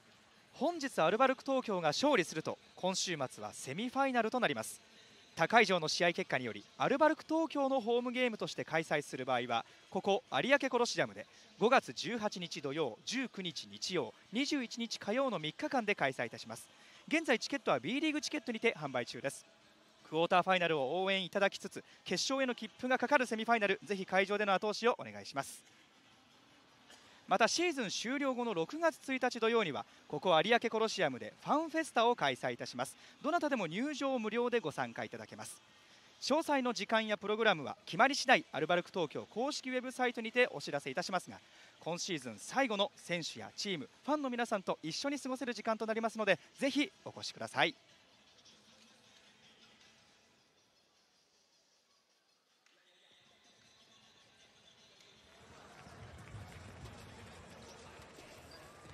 Well, welcome back, basketball fans. We're live here at the Ariake Coliseum for Game 3 of the Japanese B.LEAGUE playoffs between our hosts, ALVARK Tokyo, and the defending champions of the B.LEAGUE, the RYUKYU Golden Kings from Okinawa. Well, it was that man there, Ryuchi Kishimoto, who won Game 1 with a big three-pointer, and now we're going to relive some of the big moments here of this pivotal Game 3 in which the winner will face either the winner, Chiba Jets, or Utsunomiya Brex. Of course, Golden Kings getting the first 2 points of the game, and interestingly, Leonardo Mendel struggling offensively as well as Ryan Rossiter. The one benefit, of course, here for ALVARK Tokyo is they've been doing a better job of getting offensive rebounds, something they've done. Case in point right here, the and-one coming from Arturas Gudaitis. Well, Gudaitis has played some big minutes here this evening, and one thing you've got to give him credit for, he has been phenomenal. 5 for 5 from the free throw line this evening, 9 points. Joint top scorer along with Ryan Rossiter, and 8 rebounds. Well, Vic Law did pick up 2 fouls in the second quarter, came into the game making a big difference. And Law hitting the first three-pointer of the game for either of these two teams. They've hit 4 so far collectively, the RYUKYU Golden Kings. Golden Kings, they've only hit 3. They're 3 for 14. ALVARK Tokyo currently at the moment only 1 three-pointer, that coming from Leonardo Mendel. That was the first three-pointer by Ryuchi Kishimoto. Hit 2 back-to-backs after this. Here's the second one he hit straight off the screen. And the Kings have got to think, if they get it going from the perimeter in the second half, like they did in Game 1. Remember, they were 2 for 14 from the perimeter in Game 1. They hit 7 crucial three-pointers in the second half. Derek getting the steal, causing the and-one. Here's the first 3 by ALVARK Tokyo coming from Leonardo Mendel, the Brazilian international.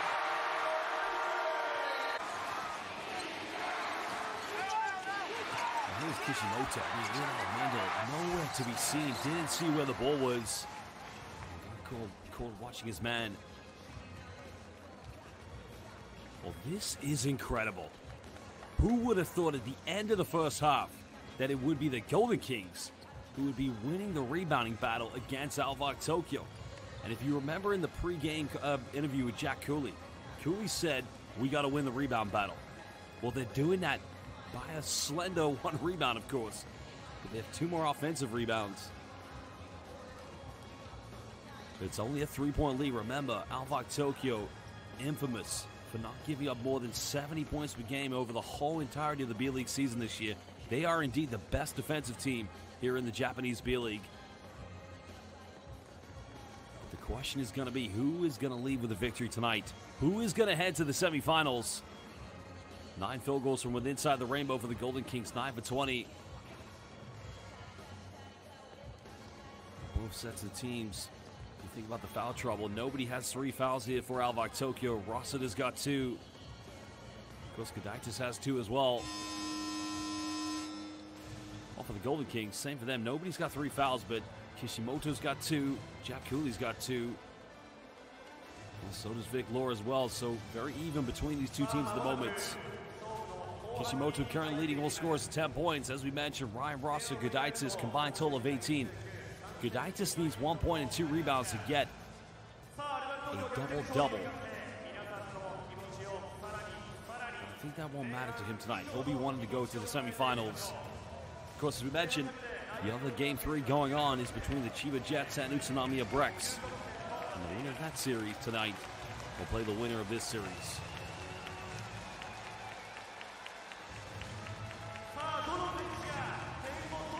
Curry currently with 6 rebounds, but I need him in the game. He did pick up one unsportsmanlike foul. You can see Ryan Ross at 24 points in both games 1 and 2 with 15 and 11 rebounds. But tonight they need him. They need him so well to make sure that he comes off with a good performance. Third time these two teams have met in 4 days. Game 1 was on Friday, Game 2 on Saturday. Remember, Game 1 went to double overtime. Game 3 today here on Monday evening. Well, again, we'd like to welcome all of our international B.LEAGUE fans currently tuning in and watching all over the world. We've had fans watching from the USA, in Europe, in Africa, and in Asia. Please let us know in the live YouTube comments where you're currently watching this game. And if you can, please kindly like this live stream. Every like you give allows us to watch more B.LEAGUE games here on YouTube. And now we're going to get this back underway. It will be Tokyo who have the first possession. Changing the starting lineups for these two teams. Also hasn't made a 3 yet. This time he makes it. He ties the game up at 32 apiece. That's one way to begin the second half. You cannot leave Ryan Rossiter wide open. He was able to secure the ball, but now we're near 10 on the shot clock. Nomura looking for options, hesitates. Well, why did he kick that one out? He should have gone for the layup. Constant turnover there from KT Nomura, and the foul is going to be called against Shota Onodera. Well, welcome to He-Man, currently watching from Malaysia, and Harsha Vardhan, currently watching from India. Welcome, everybody. Welcome to our international fan base.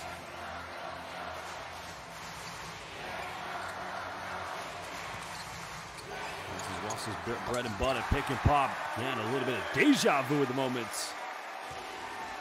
5 points already here in the second half. 11 in total for Ryan Rossiter. And now looking to attack, bumping, finds Cooley. No foul called. He's got to make that layup, though. Well, they call it Golden Kings ball. Interesting. 13 on the shot clock for the Golden Kings. Final 20 minutes of the second half for one of these two teams. Ishimoto heavily defended. That's the force of a tough 3, and it's not a good shot by the Golden Kings. Golden Kings. Now looks like that backs are up against the wall. Tokyo, can they push ahead?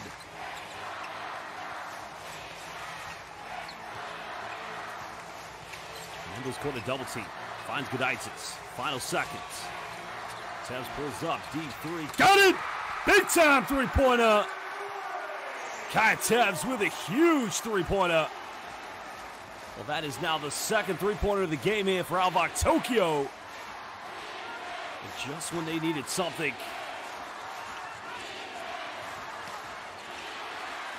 Unamora's got to make one. He hasn't made one tonight, and he responds with a bang.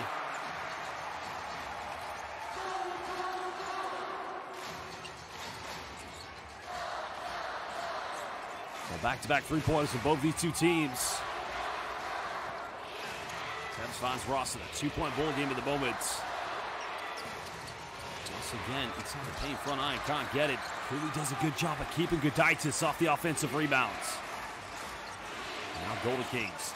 Durham goes in, finishes, and we're all tied up at 37 apiece. Now ALVARK Tokyo. I don't think they were expecting an illegal screen set by Jack Cooley.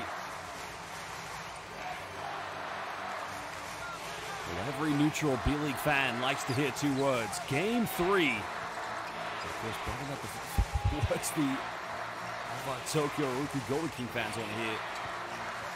Good defense by Cooley. Gudaitis, too big, too strong, simply unstoppable by the big man from Lithuania. 11 points so far here in the game for Gudaitis.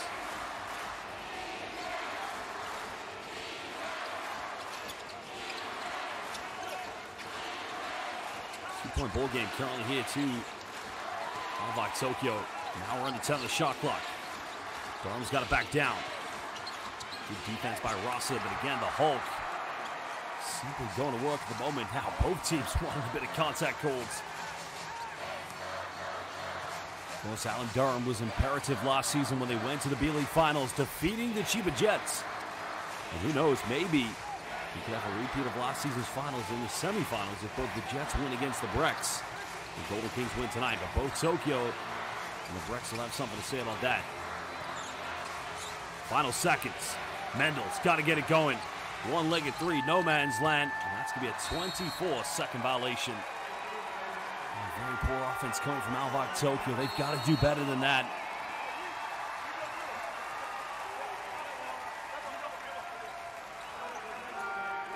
You've got to remember, there's only been 4 teams who have ever won the B.LEAGUE Championship. Sevasai is checking back into the game for Gudaitis as he gets a bit of a telling off there from Dinas Adamitis. Remember, the first ever B.LEAGUE Championship was won in 2017 by Utsunomiya Brecks. Kishimoto heavily defended. And coming up for the ball screen. Kishimoto.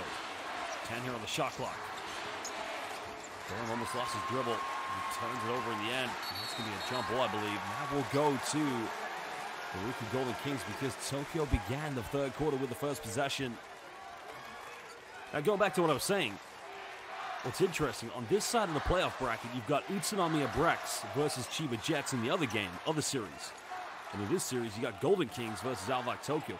These are the only 4 teams that have ever won the B.LEAGUE Championship. Nagoya Diamond Dolphins on the other side, they will meet the Hiroshima Dragonflies. Of course, the inaugural year of the B.LEAGUE was in 2016-17. Brecks won the first one. Tokyo won the next 2. Chiba Jets, well, D3 coming up. It's up. It's going to be an out of bounds. And a costly turnover there by, not a bad play, of course, but Keita Nomura's got to get him bound for that one.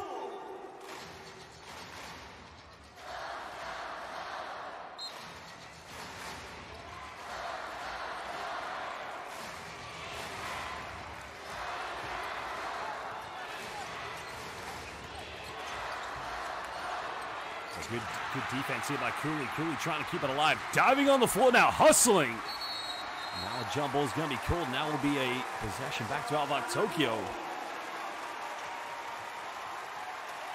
Daio Katani appreciating the defensive efforts. The former NBA player, Jack Cooley. That's the kind of hustle plays you want to see. Same goes to Taiki Osakabe. Both of them diving on the floor.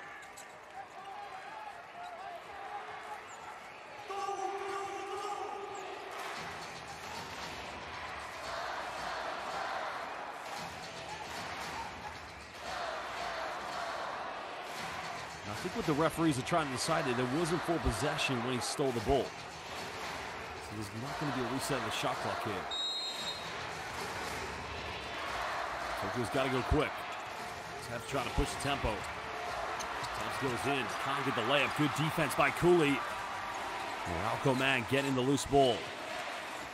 Golden Kings trying to retake the lead.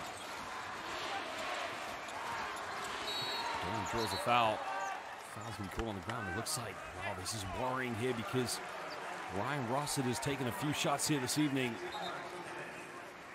They cannot afford an injury to Ryan Rossiter. He is so imperative to ALVARK Tokyo. I don't think there's much in that at all. I think both players are okay. Coming together, 2 very strong basketball players of Ryan Rossiter and Jack Cooley.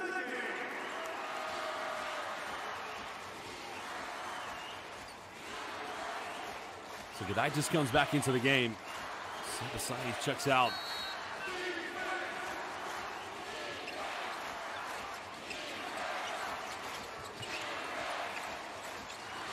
Kishimoto. Step back, tough 3 is up. Yeah, no good. One an offensive bubble. What a rejection! Oh no, they called a foul. Oh, first of all, what a sublime offensive rebound by Jack Cooley. And Dinas Adamitis is asking the question, but we're going to look at the replay. Here's a 3-pointer. Is this a foul? Well, it's tough to see from that angle because the camera's moving, but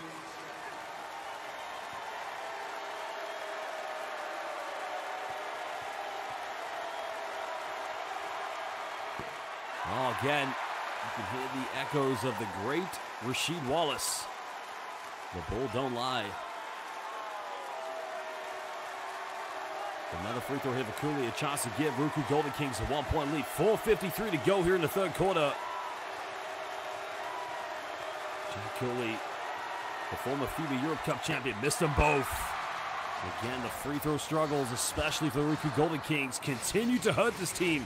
Defending champions, they've got to do better.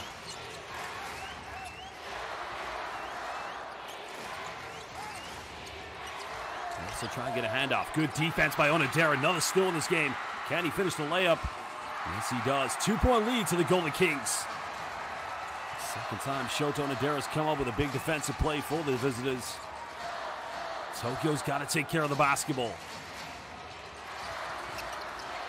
Tevs kicks out, finds Rossiter. He's made 1-3. Doesn't get this one. Durham with a rebound.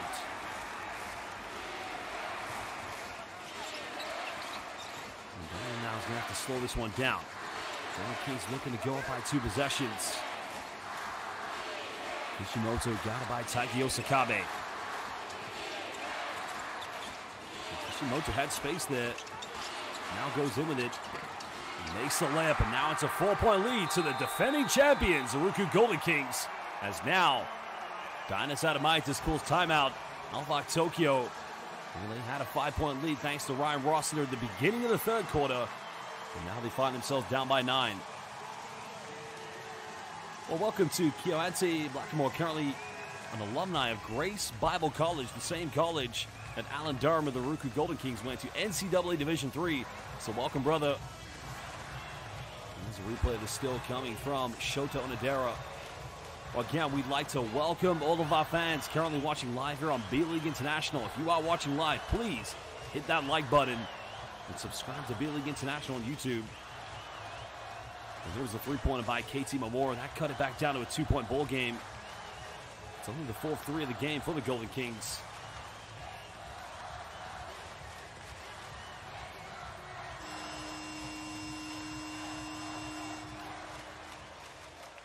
Still haven't seen Vic Law yet. Vic Law only played very minimal minutes in the first quarter when he picked up his second personal foul. Went straight to the bench. 3 fouls for both Gudaitis and Sebasais. Well, shout out to our friend from New York, supporting RYUKYU Golden Kings. And shout out to Jason Walker and Rev Ends as well.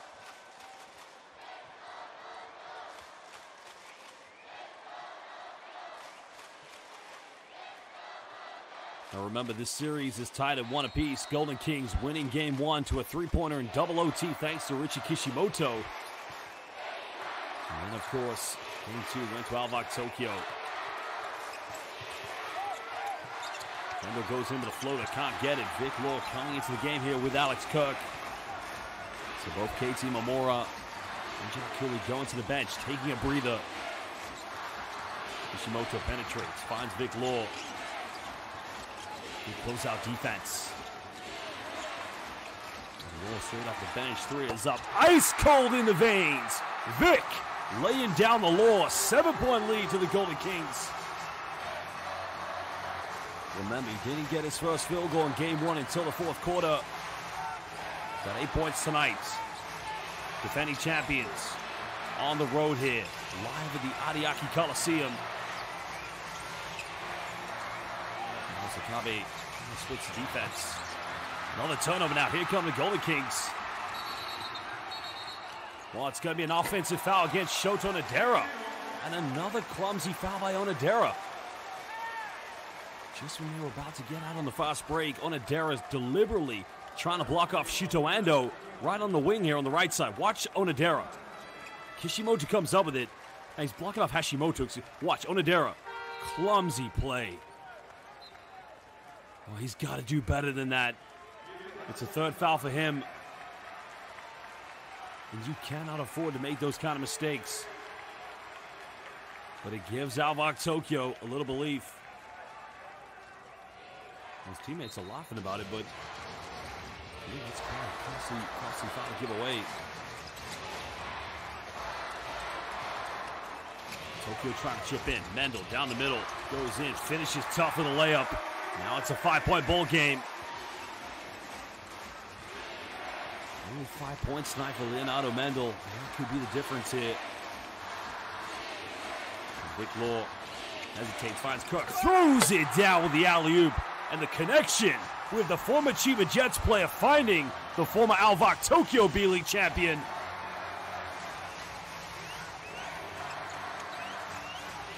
Seven-point lead. Tokyo. Possession by possession. They've got to stay in this game.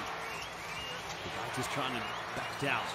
Nice post move. Yes, simply B.E.A. Beautiful play by the former Panathinaikos superstar. The man who played in the EuroLeague for Olimpia Milano, Panathinaikos. Some big plays here tonight in the low block. Golden Kings trying to get the spacing on offense. Kishimoto splits the defense on the ball screen. In the corner.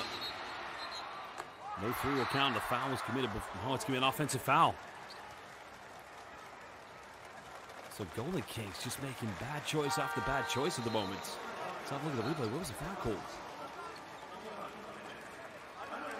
Well, Alex Kirk has got his jersey pulled.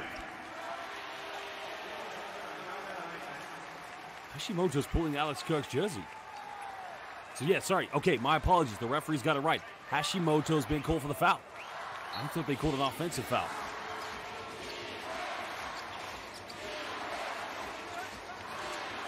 Going up for the screen. Oh, it's a good defense by Tokyo. Vic Law is going to get called for the foul.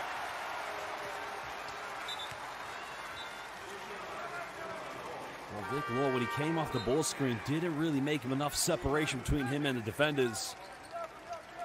And that's great defense. Watch here. He doesn't move enough off the screen. Mendel, just very aggressive.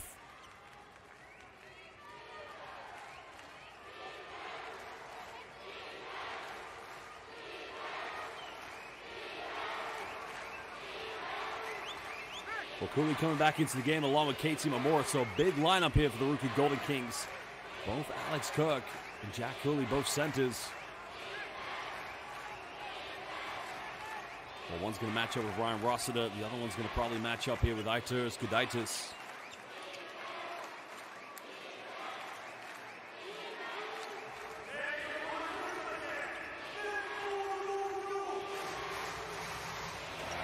By taking Vic Law out of the game. Who's going to match up defensively here with Leonardo Mendel? It's going to be Katie Mamora. So Tokyo's got to try and take advantage of that mismatch. Goes in. Now all of a sudden it's a three-point ball game. Patient execution coming from ALVARK Tokyo. And it's all down to the pick and roll with Ryan Rossiter and Kai Tebs.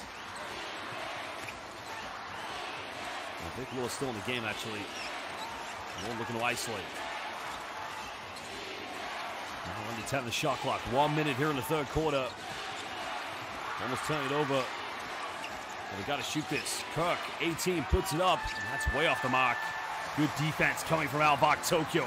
The best defensive team in the B-League. Only giving up 70 points per game this season. Tokyo looking to cut it down to a 1-point ball game. Three-pointer will tie it up. Tap down low. Gudaitis goes in. Misses. So does Rossiter now. The foul's going to be committed. That's a bit of a silly foul there by Shito Ando.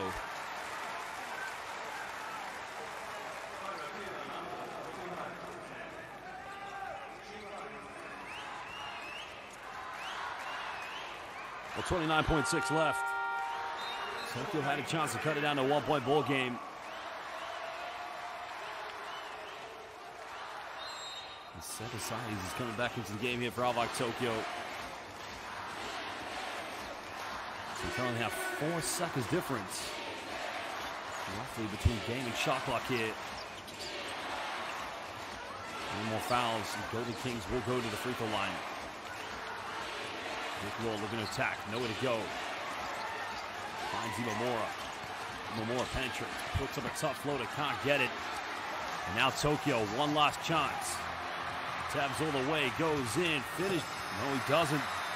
Well, he had the chance to cut it on a one-point ball game. He did the hard part, but he was unable to convert in transition. He gets a hug. Now those two, funny enough, Ryan Rossiter and Kai Tevz, they played in a B.LEAGUE championship together for Utsunomiya Brex back in 2021 when they lost to the Chiba Jets.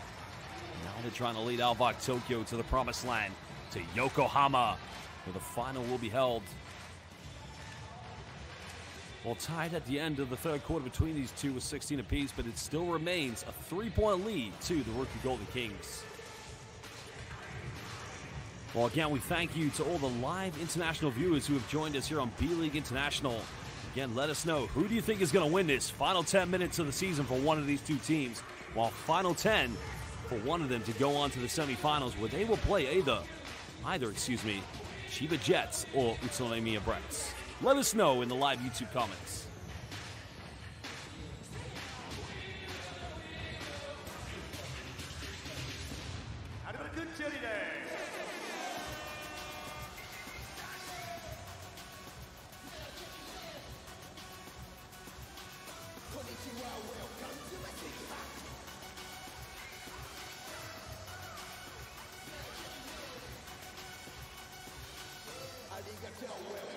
Well, we'd like to give some shout-outs to some of our live international viewers currently watching here on B.LEAGUE International. Shout-out to Kevin Cavito, currently watching from the Philippines. Laban Pilipinas, Puso. Welcome to Choco Chip Cookie, who's been watching all three games. Now, look, there's the list of all the B.LEAGUE championships. Anyone missing during the global pandemic of 2019-20. Brex won the first championship. Ryan Rossiter was part of that team.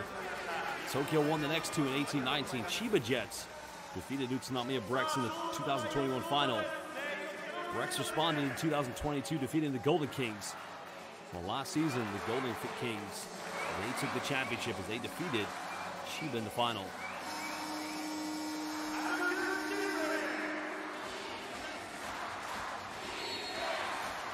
Well, gambattane, as they would say in Japanese. Good luck to the final 10 minutes. Somebody's going to the semifinals. Will it be the Golden Kings or will it be ALVARK Tokyo?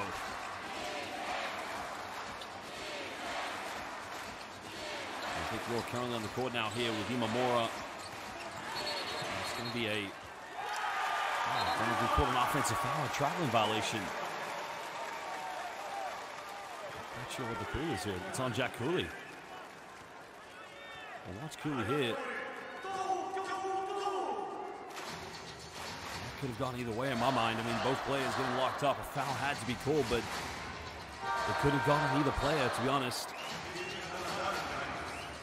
Alan Durham's going to come into the game. Cooley's going to take a breather. 3 fouls, but we are for sure going to see him later on. Final 10 minutes. Somebody, again, as I mentioned, will go to the semifinals after this game.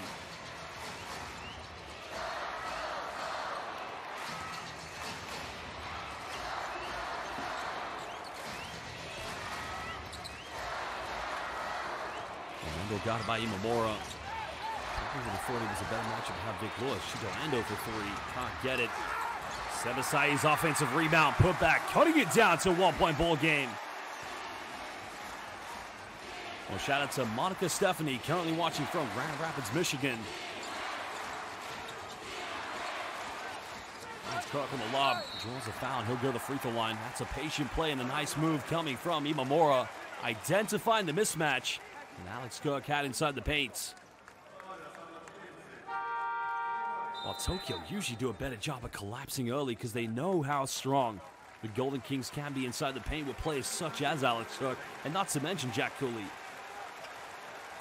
Shota Onodera is going to check back into the game.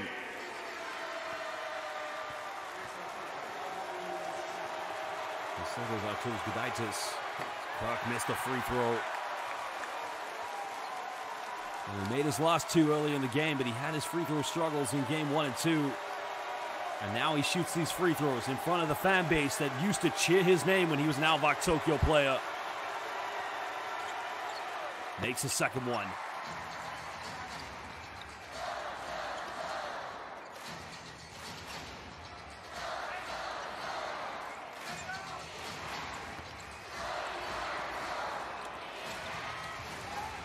Big moment now here in the game here for ALVARK Tokyo, looking to tie up. Well, Tokyo's got to switch on defense. Rasa is being guided by Imamura. And now we go to Gudaitis. Mendo's got to take the three. Three is up, no good. Oh, Tokyo, what a waste of an offense because they had to switch on defense. Imamura was ended up defending Ryan Rossiter. You've got to take advantage. Well, Imamura tried to pass it. That was well read by the defense. That's going to be a jump ball violation. And now we'll go to ALVARK Tokyo.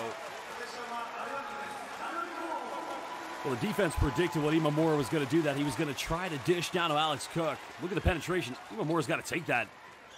Ryan Ross is too far down below. If anything, get fouled, get to the free throw line. That's intelligent defense by Ryan Rossiter.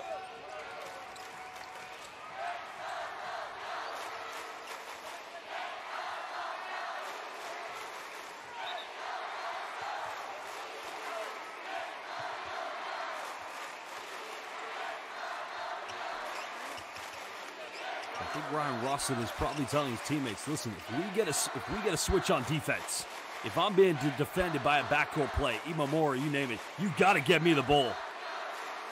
Dainis Adomaitis, the former head coach of the Lithuanian national team, watches on. Under 8.5 to go here in the fourth quarter. Will Tokyo be going to the semifinals? Will the RYUKYU Golden Kings be going? These two teams have won championships here in the B-League. Gudaitis tries to back down. Gets the muscles way in. Doesn't get it. Vic Law with a big rebound. Vic Law, the former player who played for the Lakeland Magic, briefly played in the NBA for the Orlando Magic. They're going to Australia and then coming to Japan last season. Going to try to back down. Nowhere to go here. Kicks out on Adara. Pump fake. Takes a three. Doesn't get it. Imamura follow-up. Gets the tip in. Now, if you've ever watched the Golden Kings play, Imamura's made many of those shots before. He elevates to the rebound, but catches mid-air for the tip back. That's not even a tip back, that's a shot back, that is. It's a 4-point lead to the Golden Kings. Mendel pulls up from 17. Doesn't get it, no foul called. Now the Golden Kings, they need patience. That's a hard foul by Kai Tevz. A reckless play in my mind because he could have got called for an unsportsmanlike. He's got to be careful. That's going to be the second team foul against ALVARK Tokyo. Taiki Osakabe is going to come back into the game as well.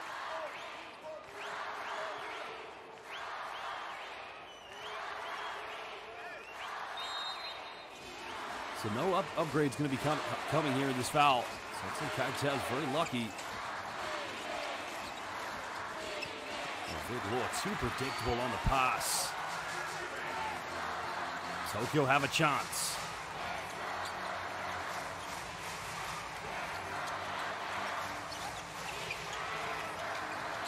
He finds Gudaitis. Not going to leave him on the perimeter. No, he's not going to take any three-pointers. Tevz pulls up mid-range, getting it to drop, getting the shooter's roll. And what a play there by Kai Tevz. Only his second field goal of the night here this evening. It's still a 2-point lead to the defending champions. Golden Kings. As the late, great Kobe Bryant would say, it's much harder to defend the championship than it is to initially win it. Imamura on Adara, wide open. Again, it's a good look. That's probably the best three-point attempt they've had tonight. And now Tokyo, a chance to tie the game up. Maybe take the lead with a three-pointer. They've had their three-point struggles tonight as well. Sakabe out of control. That's going to remain Tokyo ball now. Golden Kings bench infuriated. I felt that should have been a turnover. Dayo Katani is going to call for a coach's challenge. He's going to have a review of this. So we're going to see who did this take the last touch off.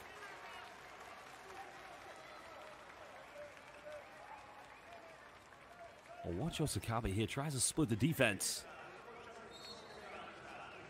Well, that's come off of Osakabe. That should be Golden Kings ball. Nobody from the Golden Kings has touched that.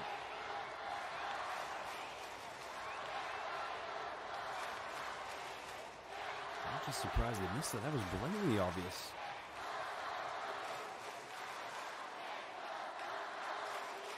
Well, Golden Kings probably should get this one back right away because that clearly comes off of Osakabe.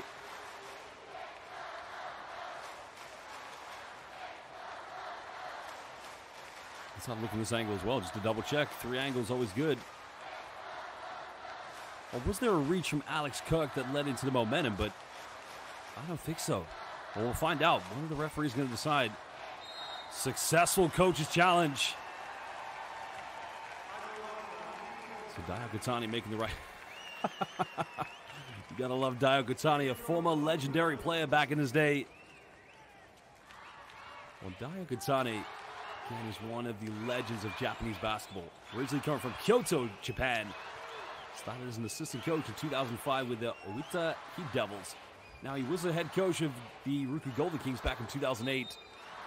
Since then, he left in 2012, worked with the Iwate Big Bulls, Osaka Evesa, and Sendai 89 before coming back in 2021 to take over from Michael Katsuhisa. Goes out of bounds. It's going to remain possession to the Golden Kings. 13 on the shot clock. Well, Sanja 1, 2, 3, 4, 5. Again, this is the 3rd game of this series. Every game has been very close. Game 1 was double OT. Game 2, the Golden Kings almost made a comeback. Vic Law being heavily defended. Tries to isolate. They caught a foul here now. I can't imagine this will be free throws because Vic Law, I believe, was trying to pass this one. And if that's on Gudaitis, that's going to be his 4th personal foul. Pretty sure he's trying to pass this. No, he's trying to shoot it. My apologies, I got it wrong. That will be free throws. Yep. And no, it's not on Gudaitis. It is indeed on Leonardo Mendel. So 2 free throws coming up for Vic Law. Of course, Vic Law last season played for the Chiba Jets. Briefly played in the NBA for the Orlando Magic. Then went to play in Australia. Originally from Chicago, Illinois. And went to Northwestern University.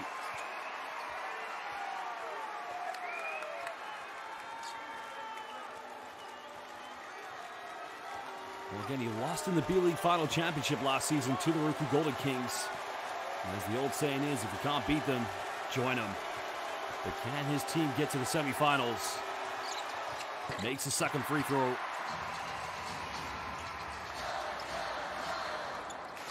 Well, Tokyo. It's been a game of exchanging buckets here at the moment. Low scoring game, but that's how ALVARK Tokyo likes to play. Penetration, control. Nobody from ALVARK Tokyo falling up for an offensive rebound. Under 5.5 to go here in the 4th quarter. Vic Law defended by Osakabe. Kicks out. Durham had the 3, doesn't go for it. Kishimoto, 5 seconds. Avoids the block. Now it's going to go out of bounds. Well, the problem right now here for RYUKYU Golden Kings in the backcourt, there's too many cooks in the kitchen. Too many players that want to bring the ball up. And you can see they just want this clock to wind down, even if they have a slender lead.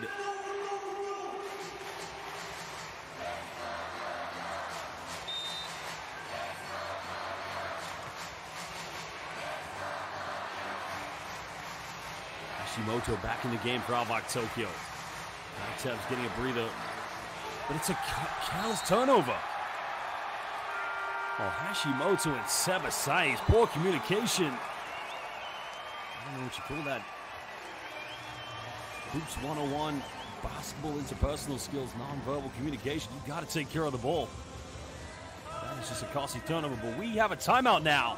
With just over 5 minutes left here in the 4th quarter. One of these teams is going to the semifinals. The question will be, will it be the RYUKYU Golden Kings? Or will indeed it be ALVARK Tokyo? Tokyo currently trailing by 4 points. We're live here at the Ariake Coliseum.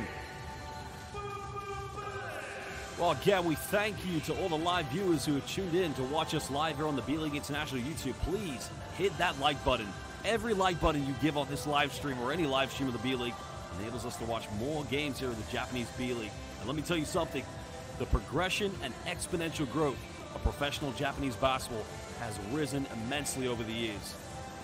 And I'm not talking about the amount of import players are coming in, the development of great Japanese players. RYUKYU Golden Kings, KT Mamura playing for the Japanese national team at the FIBA Asia Cup qualifiers, and also for ALVARK Tokyo, Kai Tebs as well.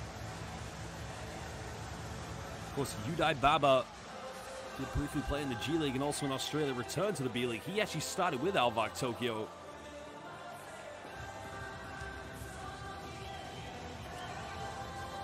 Very exciting summer ahead for the Japanese national team coached by Tom Havas as they head into the Paris 2024 Olympics, as they finished as the highest ranking Asian basketball seed team at the 2023 FIBA Basketball World Cup. And they'll be playing in their second consecutive Basketball Olympics.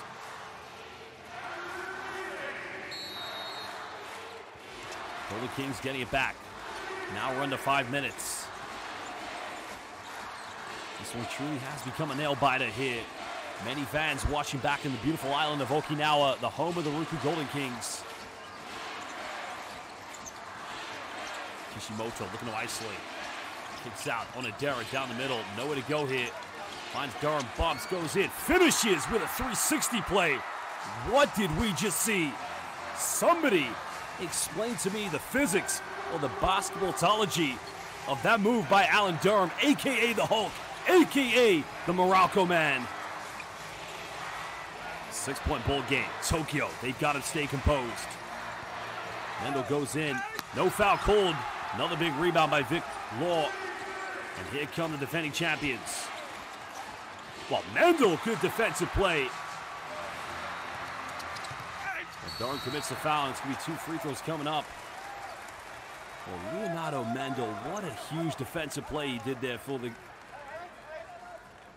I can't imagine this will be upgraded. I think that's going to be a good foul in my mind. Great job by Leonardo Mendel.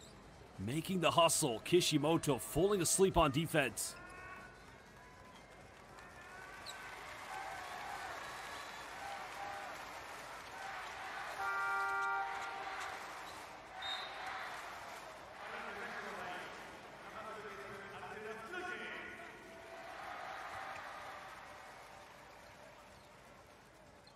It's only the second foul against Ryan Rossiter. Oh, excuse me, against Alan Durham. And now free throws coming. You can hear the boos coming from the RYUKYU Golden Kings fans who've made the 3-hour flight from the beautiful island of Okinawa. Remember that Okinawa Arena was the host venue of the 2023 FIBA Basketball World Cup.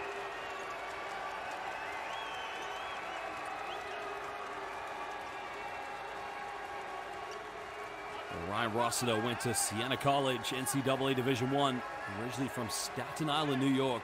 I like to call him the Statue of Liberty here. Every time he sets a ball screen, he just likes to pop to the free throw line and go for that one-handed little floater. Well, he made the B-League All-First team back in 2020. He was also the B-League rebounding leader back in 2016. Started his pro career in 2011 playing in the second division of pro basketball in France. Then he went to the G League to play for the Canton Charge. And in 2013, he came to Japan to play for Utsunomiya Brex. Makes the first free throw. And he joined ALVARK Tokyo after the 2021 regular season when he lost in the finals to the Chiba Jets. And he was under 50% from the free throw line in game 1. Makes them both. Could that defensive play by Leonardo Mendel prove to be the turning point of this game? Tokyo, they've got to hold deep. They've got to be composed.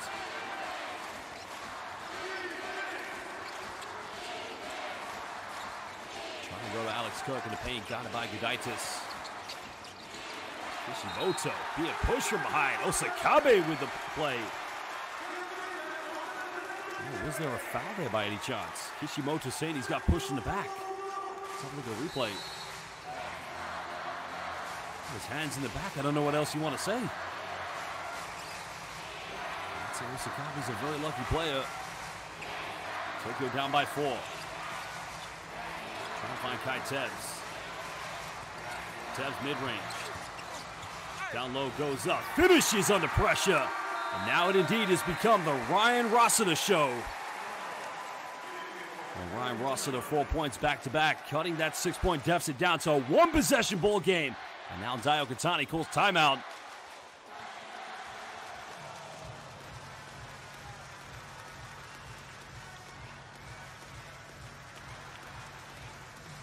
Well, look at the play here by Kai Tevz. You thought he was going to go from 15 feet. He's been a clutch so far.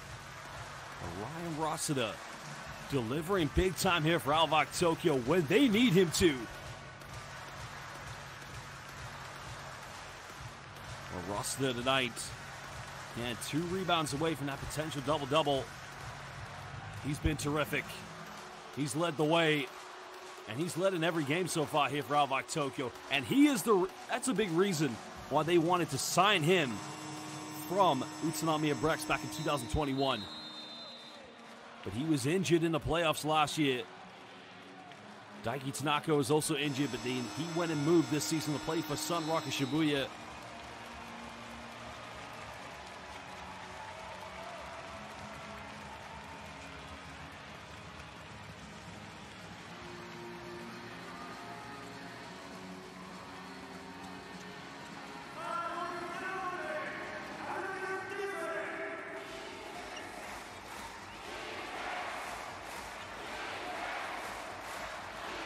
Well, if you are joining us live on the B.LEAGUE YouTube, make sure you follow the B.LEAGUE on all social media platforms of X, Facebook, Instagram, and TikTok. 2-point ball game, defending champions, RYUKYU Golden Kings. Tied at 1 apiece. The winner of this game will face either the Chiba Jets or the Utsunomiya Brex. Golden Kings now under 10 here on the shot clock. Kishimoto will take this one. Doesn't get it. It's just been bad offense after bad offense here. Tokyo can tie the game up with a 2. They could take the lead with a 3-pointer. Trying to find Mendel. Mendel got it by Vic Law. The foul's going to be called against Kishimoto. Well, that's only the 3rd team foul against RYUKYU Golden Kings. And watch Kishimoto here.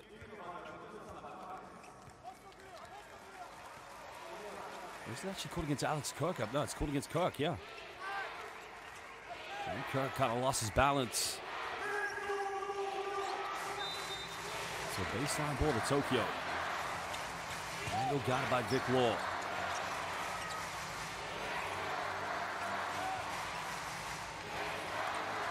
They're trying to fight around the screen. Mendel goes up, teardrop, can't get it. Good defense by Golden Kings. The Kings now have gone 3 possessions without a bucket. Trying to get something here. Law pulls up, mid-range, takes it, fires it home. And Vic, one more time, lays down the law as he gives the defending champions a 2-possession lead. Well, this could be big time. Dinas Adamaitis is going to call timeout.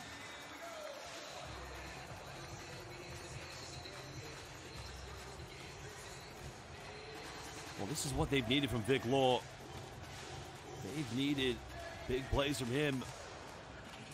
And he has found it tough, of course, to find his position in this team. He's been injured all season. Last year, he was he was the go-to player for the Chiba Jets, but when you're recovering from injury, and of course, you're trying to fit into the championship team, it's always going to be a tough challenge. Dinas Adamaitis, the man who's been coached some of the best teams in Lithuania. What a phenomenal player he was back in his day. He struggled in the B.LEAGUE playoffs last season due to the fact so many injuries. You can see the scoring stats in a moment. Ryan Rossiter leading with 20 points. Kudus Gudaitis are 13, but it's been, credit to the Golden Kings. They've done a phenomenal job of keeping Leonardo Mendel quiet here tonight. Because Mendel's been the one mismatch issue the Golden Kings have had. Well, Tokyo need a bucket. Plenty of time left. No need to panic here. The 2-time champions of the B.LEAGUE in 2018 and 19. Currently down by 4 points to the defending champions. Tebs finds Gudaitis. Mamora trying to chase him around the ball screen. Nowhere to go here for Tebs. Final seconds on the shot clock. Tebs penetrates, goes in. Doesn't get it. Good hands. Kishimoto. The foul's going to be committed now. Was there a goaltending there, I thought? Was there a tip out potentially?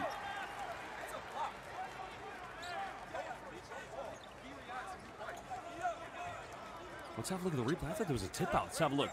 There's the layup by Tebs. Well, if you ask me, Kirk touches the net when the ball's up on the cylinder. Third foul against Rossiter, but I think the referees are going to review this. Are they going to review the layup or are they going to review the foul? I don't know.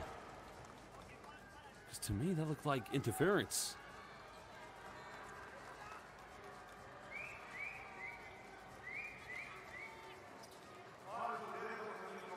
That's worrying there for the Golden Kings.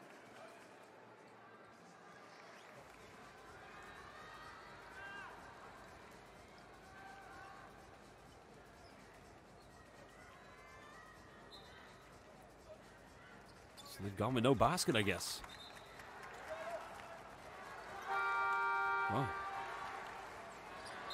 I guess the argument you could say is, I don't know, I mean, was the ball on its way out? Did he touch the net when it was on its way out? Because it has to be within the cylinder, but it's not always a case when you touch the backboard or the net, it's an automatic 2 points, because, you know, when you touch the backboard, it has to have some interference with the ball going in, of course.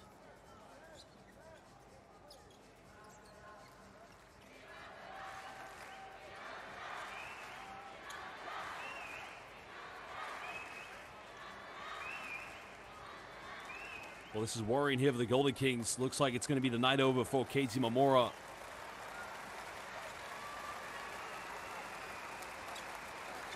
Well, Keiji Mamora looks like his night is done.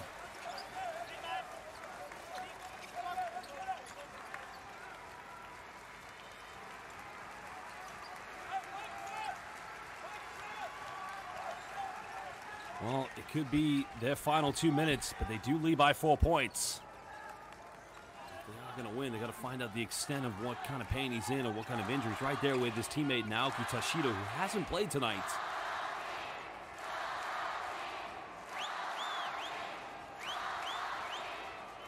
And now you can hear the fans who've made the 3-hour plane journey from Okinawa. Golden Kings, they're chanting. I think Will's got to get the ball over for. He's got 4 seconds. Can't waste his time. 4-point lead currently to the Golden Kings. Well, Rick Law goes for a quick 3. Offensive rebound. Well, I wouldn't say that was the best shot, but they do get another crack at it. Kishimoto finding Vic Law. Law now. Has to put up a Hail Mary 3, and that's going to be a 24-second violation. And now you can start to see the physical fatigue settling in. I guess the only benefit from that play is they got 2. Oh, they were able to get, I guess, almost more than the full offense, more than 24 off the clock. 86 seconds left. Tokyo trail by 4 points.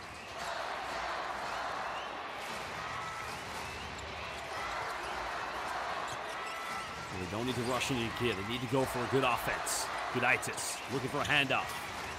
Trying to find Mendel. Switch on defense. 6 on the shot clock. Osakabe puts up Helmer. The 3. Oh, baby! Are you kidding me? Taiki Osakabe. That is something incredible. Oh, Osakabe, the unlikely hero.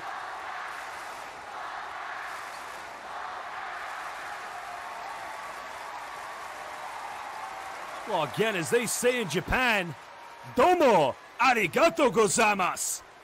Watashi no namae wa Taiki Osakabe. My name is Taiki Osakabe. Dozo yoroshiku. And he can tie the game up with this 4-point play.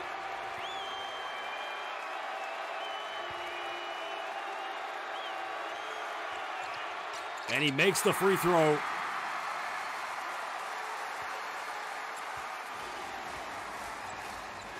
What a big-time three. Well, Golden Kings, they had a 2-possession lead, and now it's gone. They need something big here. Vic Law.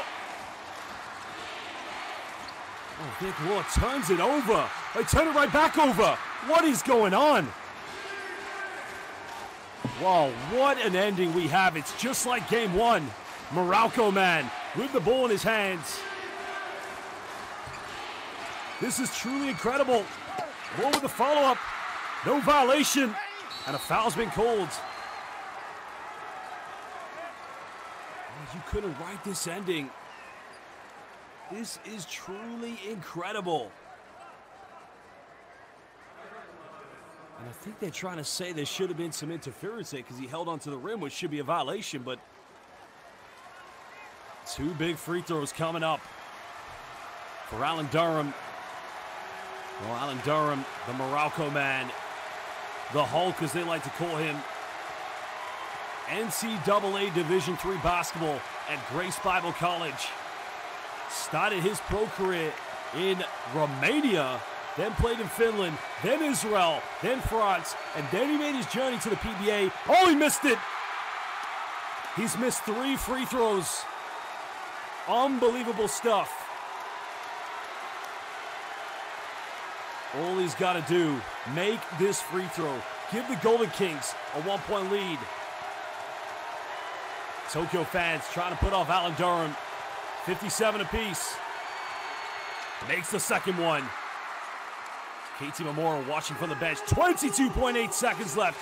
What a game we have here, basketball fans. And now it's Kai Tev's time. Tev defended by Shota Onodera. No fouls for any team to give at the moment. Finds Rosada. Tokyo trailing by 1. Tevz, Rosada, the lead. Doesn't get it! Big time rebound! Vic Law. 3.2 left. The defending champions. I cannot believe what we're seeing. Vic Law with a huge rebound. Well, there was the man who committed the foul. Now, what are they going to review here?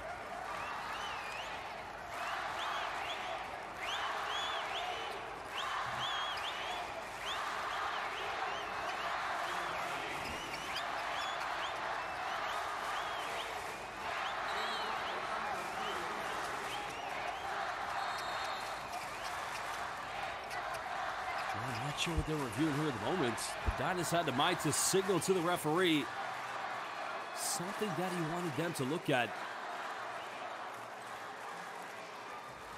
I don't think there's going to be any review. I think it's just going to be free throws here for Vic Law.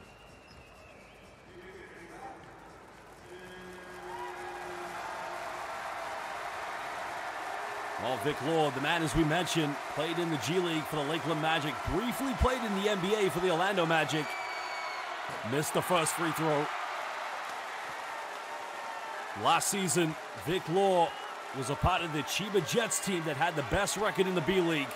They got to the finals after winning the Emperor's Cup, and they lost to the Golden Kings. And in Vic Law's case, if you can't beat them, you join them. Missed them both. Mendel, rebound, trying to go the length of the floor. Defended. Mendel for the win. Doesn't get it. And again, Ayasu Minasai, Okinawa. That is for you. The defending champions are going to the semifinal. They win this series 2-1 against ALVARK Tokyo. Sugoi, what a series we had. Game 1 was a buzzer beater thanks to Ryuchi Kishimoto. But tonight, the free throw by Alan Durham seals the deal. And that free throw was sayonara. Arigatou gozaimasu. And again, Ayasu Minasai Okinawa. That is for you. What an ending. ALVARK Tokyo season is all over.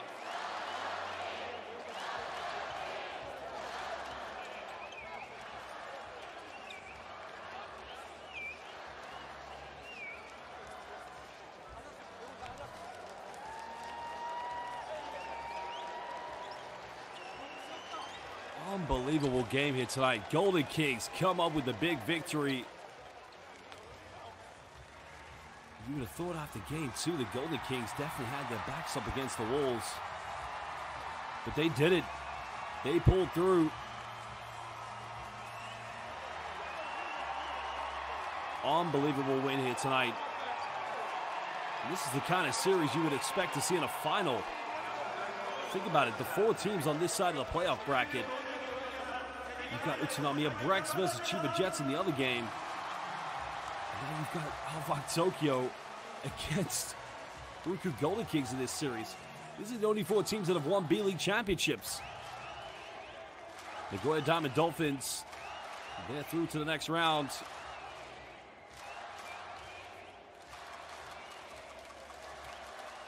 What an ending it was here this evening. Well, Golden Kings have done it. They've gone through. They've done the impossible. They have indeed defeated ALVARK Tokyo. Such promise this season, but it is all over. Just a phenomenal victory here tonight here for this Golden Kings team.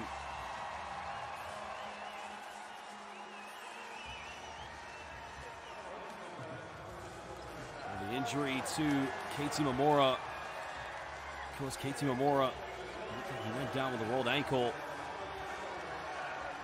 But what a phenomenal victory tonight. Leonardo Mendel, in the press, he came up with a loose ball and was able to take the ball coast to coast and get a shot off in the end. But,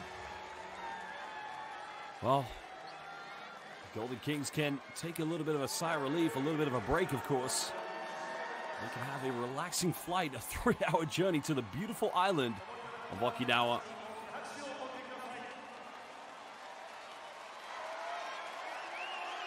It's all over. Golden Kings fans, as you mentioned, flying from Okinawa here to Tokyo. They indeed can enjoy. It's all over.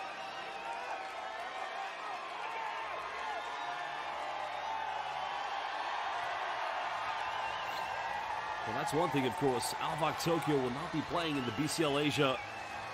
So we'll be the winner of the B-League that plays in the FIBA Basketball Champions League Asia. Golden Kings looking to defend their championship. And they're in pole position to do so here at the moment. Well, you got to feel for this man because he made the big three-pointer, the and-one three-pointer that did tie the game up.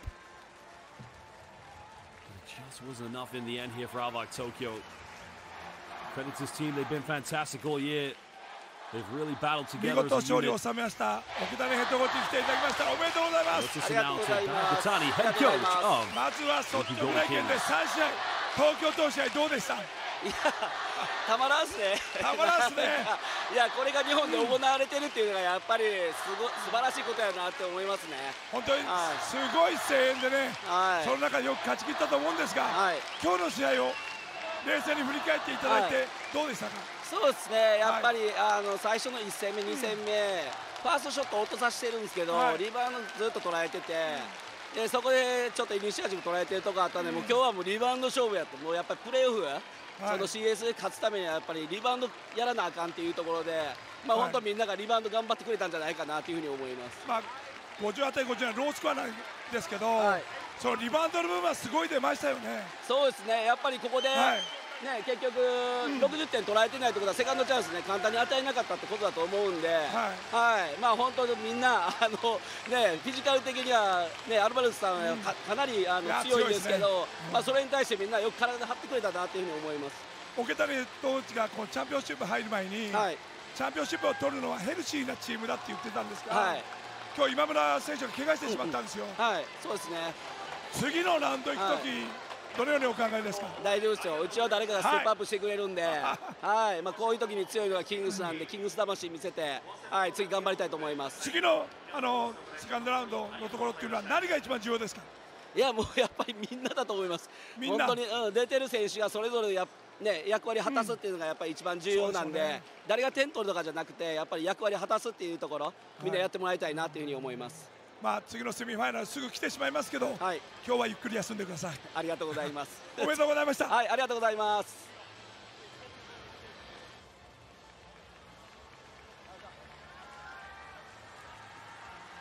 Well, Daokatani, a very relieved man. Of course, you know, his team had to battle back through a very, very tough encounter. Losing game 2, and they probably felt their backs were up against the wall, but what an end in the end it was here for the defending champions. To win this very close game, I think defensively you've got to pay it down to the fact they played such great defense on Leonardo Mendel, because he wasn't as much a factor in this game as he was in the previous games. And every possession paid off in the end here. Let's listen now to Vic Law to see what he has to say. ありがとうございます。今日の勝利を振り返っていただいて、どのような感想をお持ちですか? Oh man, it's a ton of mixed emotions. You know, we at the end of the regular season we had some ups and downs, but you know, his team fought so hard, coming in here, playing against a really good Tokyo team, battling against adversity, foul trouble, all different types of things, and still pulling out this win. That's it makes me feel really good.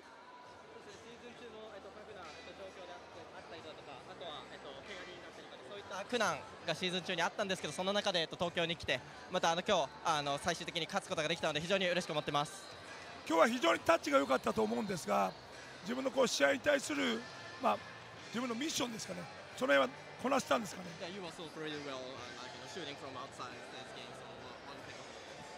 I mean, you know, this season hasn't been my best season shooting from outside, but I believe in myself. I never lose confidence. If I'm open, I know I got to take that shot. I know my team trusts me. そうですね、自分のとにかく信じて、自分の自信を失うっていうことは絶対にしたくなかったので、その中で入ってよかったと思ってます。セミファイナルに行く意気込みを最後に聞かせていただけますか? I mean, we'll see. Chiba's winning right now. I would love their rematch, but whoever team will play, we got to be really ready. Those are two really good teams. そうですね、特に千葉さんが上がってきた場合には天皇杯だったりとか、そういった再戦にリベンジマッチになると思うので、そこでまた勝てるように頑張っていきたいと思ってます。勝利おめでとうございました。Thank you. ありがとう。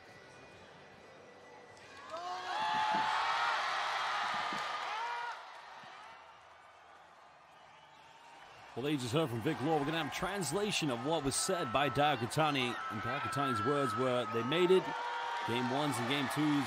They made excellent shots, but we knew in Game 3 it was going to be rebounding. That was the key, and they did a great job of that, to say the least. They still have another game. And of course, they'll find out who they'll play next. Now, if you switch over, the other game currently happening in the semifinals will be, who will the Golden Kings meet? Will they meet the Chiba Jets or Utsunomiya Brex? 33.6 seconds left in Game 3. Brex, Utsunomiya Brex leading 74-72 against Chiba Jets. Remember, these two teams met in the B.LEAGUE final of 2021. Of course, Vic Law would love to meet, of course, play against his former team. He did play for John Patrick in the Chiba Jets last season, but then made the move here to Okinawa. So 33.6 left in the fourth quarter. Brex currently leading by 2 points against the Chiba Jets. Well, what a phenomenal win here tonight it was for the Golden Kings. They rallied together as a team. They showed the synergy. They stuck together. And in the end, it was a big victory, to say the least.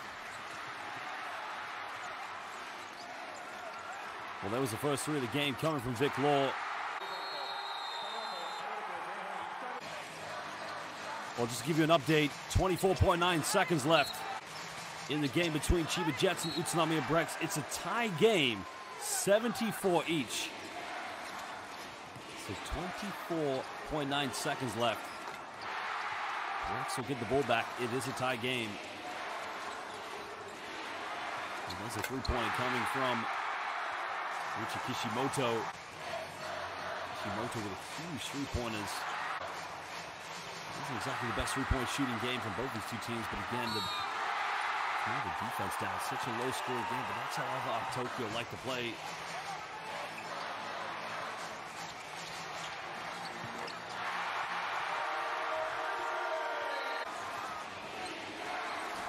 Well, can sometimes lose a little down to championship DNA.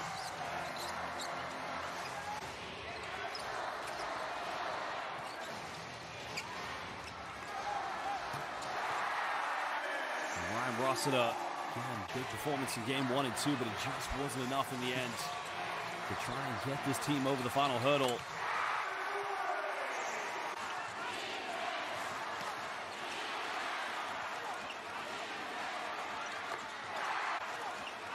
Well, sometimes you got to dig deep as a champion. You've always got to go to your core principles. And now we're going to find out if they're going to have Keita Momora next week, because he has gone down with it looks to be a twisted ankle, which could be a problem.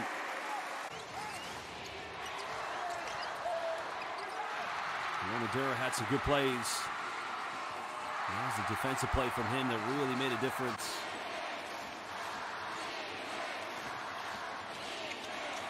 And Vic Law finding Alex Kirk.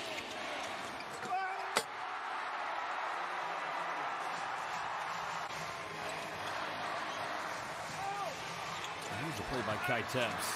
And then Ryan Rossiter finishing. He's playing the end by these two plays. The 1-2 punch was phenomenal.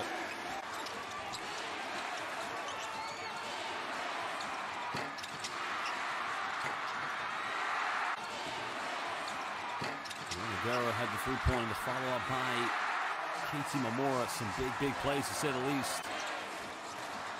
Now, I'll give you some heads up. 6.2 left in the fourth quarter. Still a tight game.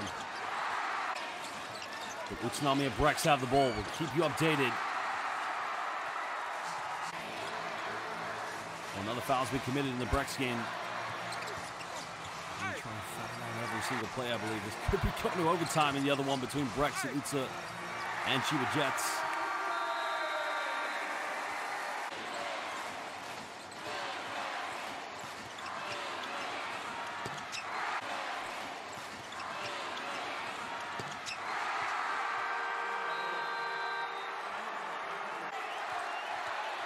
Well, here's a play by Kai Tebs.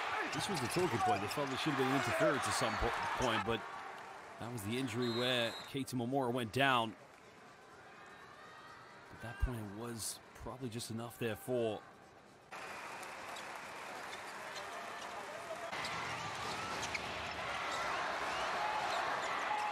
but the and one three-pointer comes from Taiki Osakabe.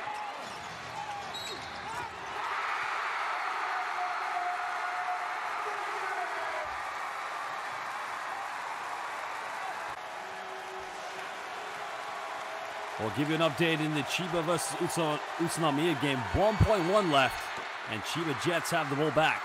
Tie game, 74 left. And there was a free throw by Alan Durham in this game, and the final three-pointer by Leonardo Mendel. Mendel could have won the game. It didn't go in.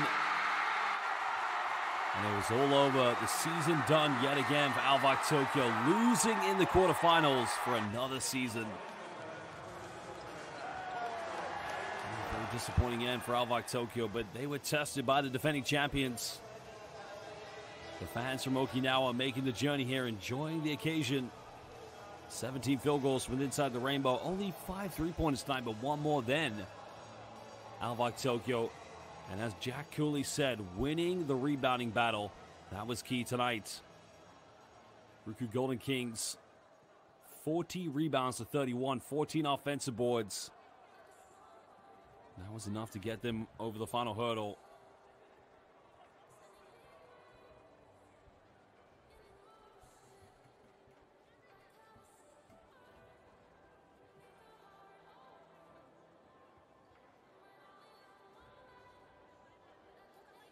Well, they're going into overtime in the other game. The other game is indeed going to overtime. 74 apiece going into OT. Now you can see the stats from this game, as we mentioned. I mean, the turnovers did really hurt, of course. ALVARK Tokyo, so many sloppy plays down the end of the game. But in the end, it was all over.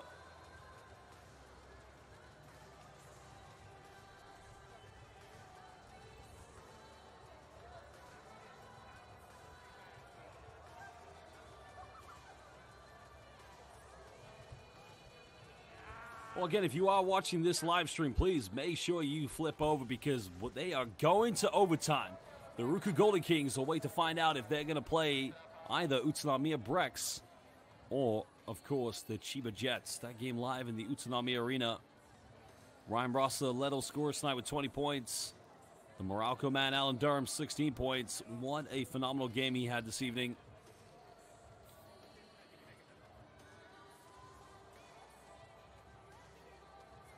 Well, Vic Law played some big moments here tonight. 11 points coming off the bench. Arturas Gudaitis, 11-9 rebounds. He had 8 at the end of the first half, but he struggled immensely in the second half. Jack Cooley, quiet game for him, but it was a team effort here tonight. Not the highest scoring game when you play against the best defense in the Japanese B-League. ALVARK Tokyo, I mean, they're just such a great defensive team, but the season is over. Well, there are your brackets, playoff brackets. Nagoya Diamond Dolphins will meet the Hiroshima Dragonflies. Well, the Golden Kings will wait to find out if they will meet either Utsunomiya Brex or Chiba Jets. That game's going into overtime. Make sure you switch over on YouTube to watch Utsunomiya Brex, Chiba Jets. OT is about to get started momentarily. Well, a great game here this evening. Defending champions.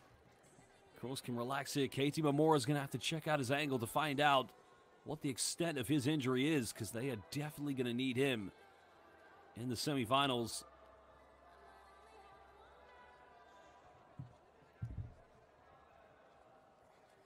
Actually, look at this side of the playoff bracket. Utsunomiya Brex, Chiba Jets, RYUKYU Golden Kings, and ALVARK Tokyo, the only teams to ever win championships here in the B-League.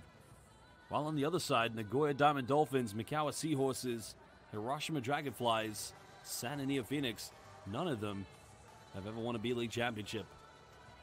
Well, it's the final time. We'll see you here live at the Ariake Coliseum in this beautiful capital city of Tokyo. The season is over for ALVARK Tokyo. The season's not done for those beautiful fans coming from Okinawa. RYUKYU Golden Kings still on road to defend their championship. We thank you for joining us. Arigato gozaimasu. Sayonara, ayasumi. Thank you. Goodbye. God bless and good night.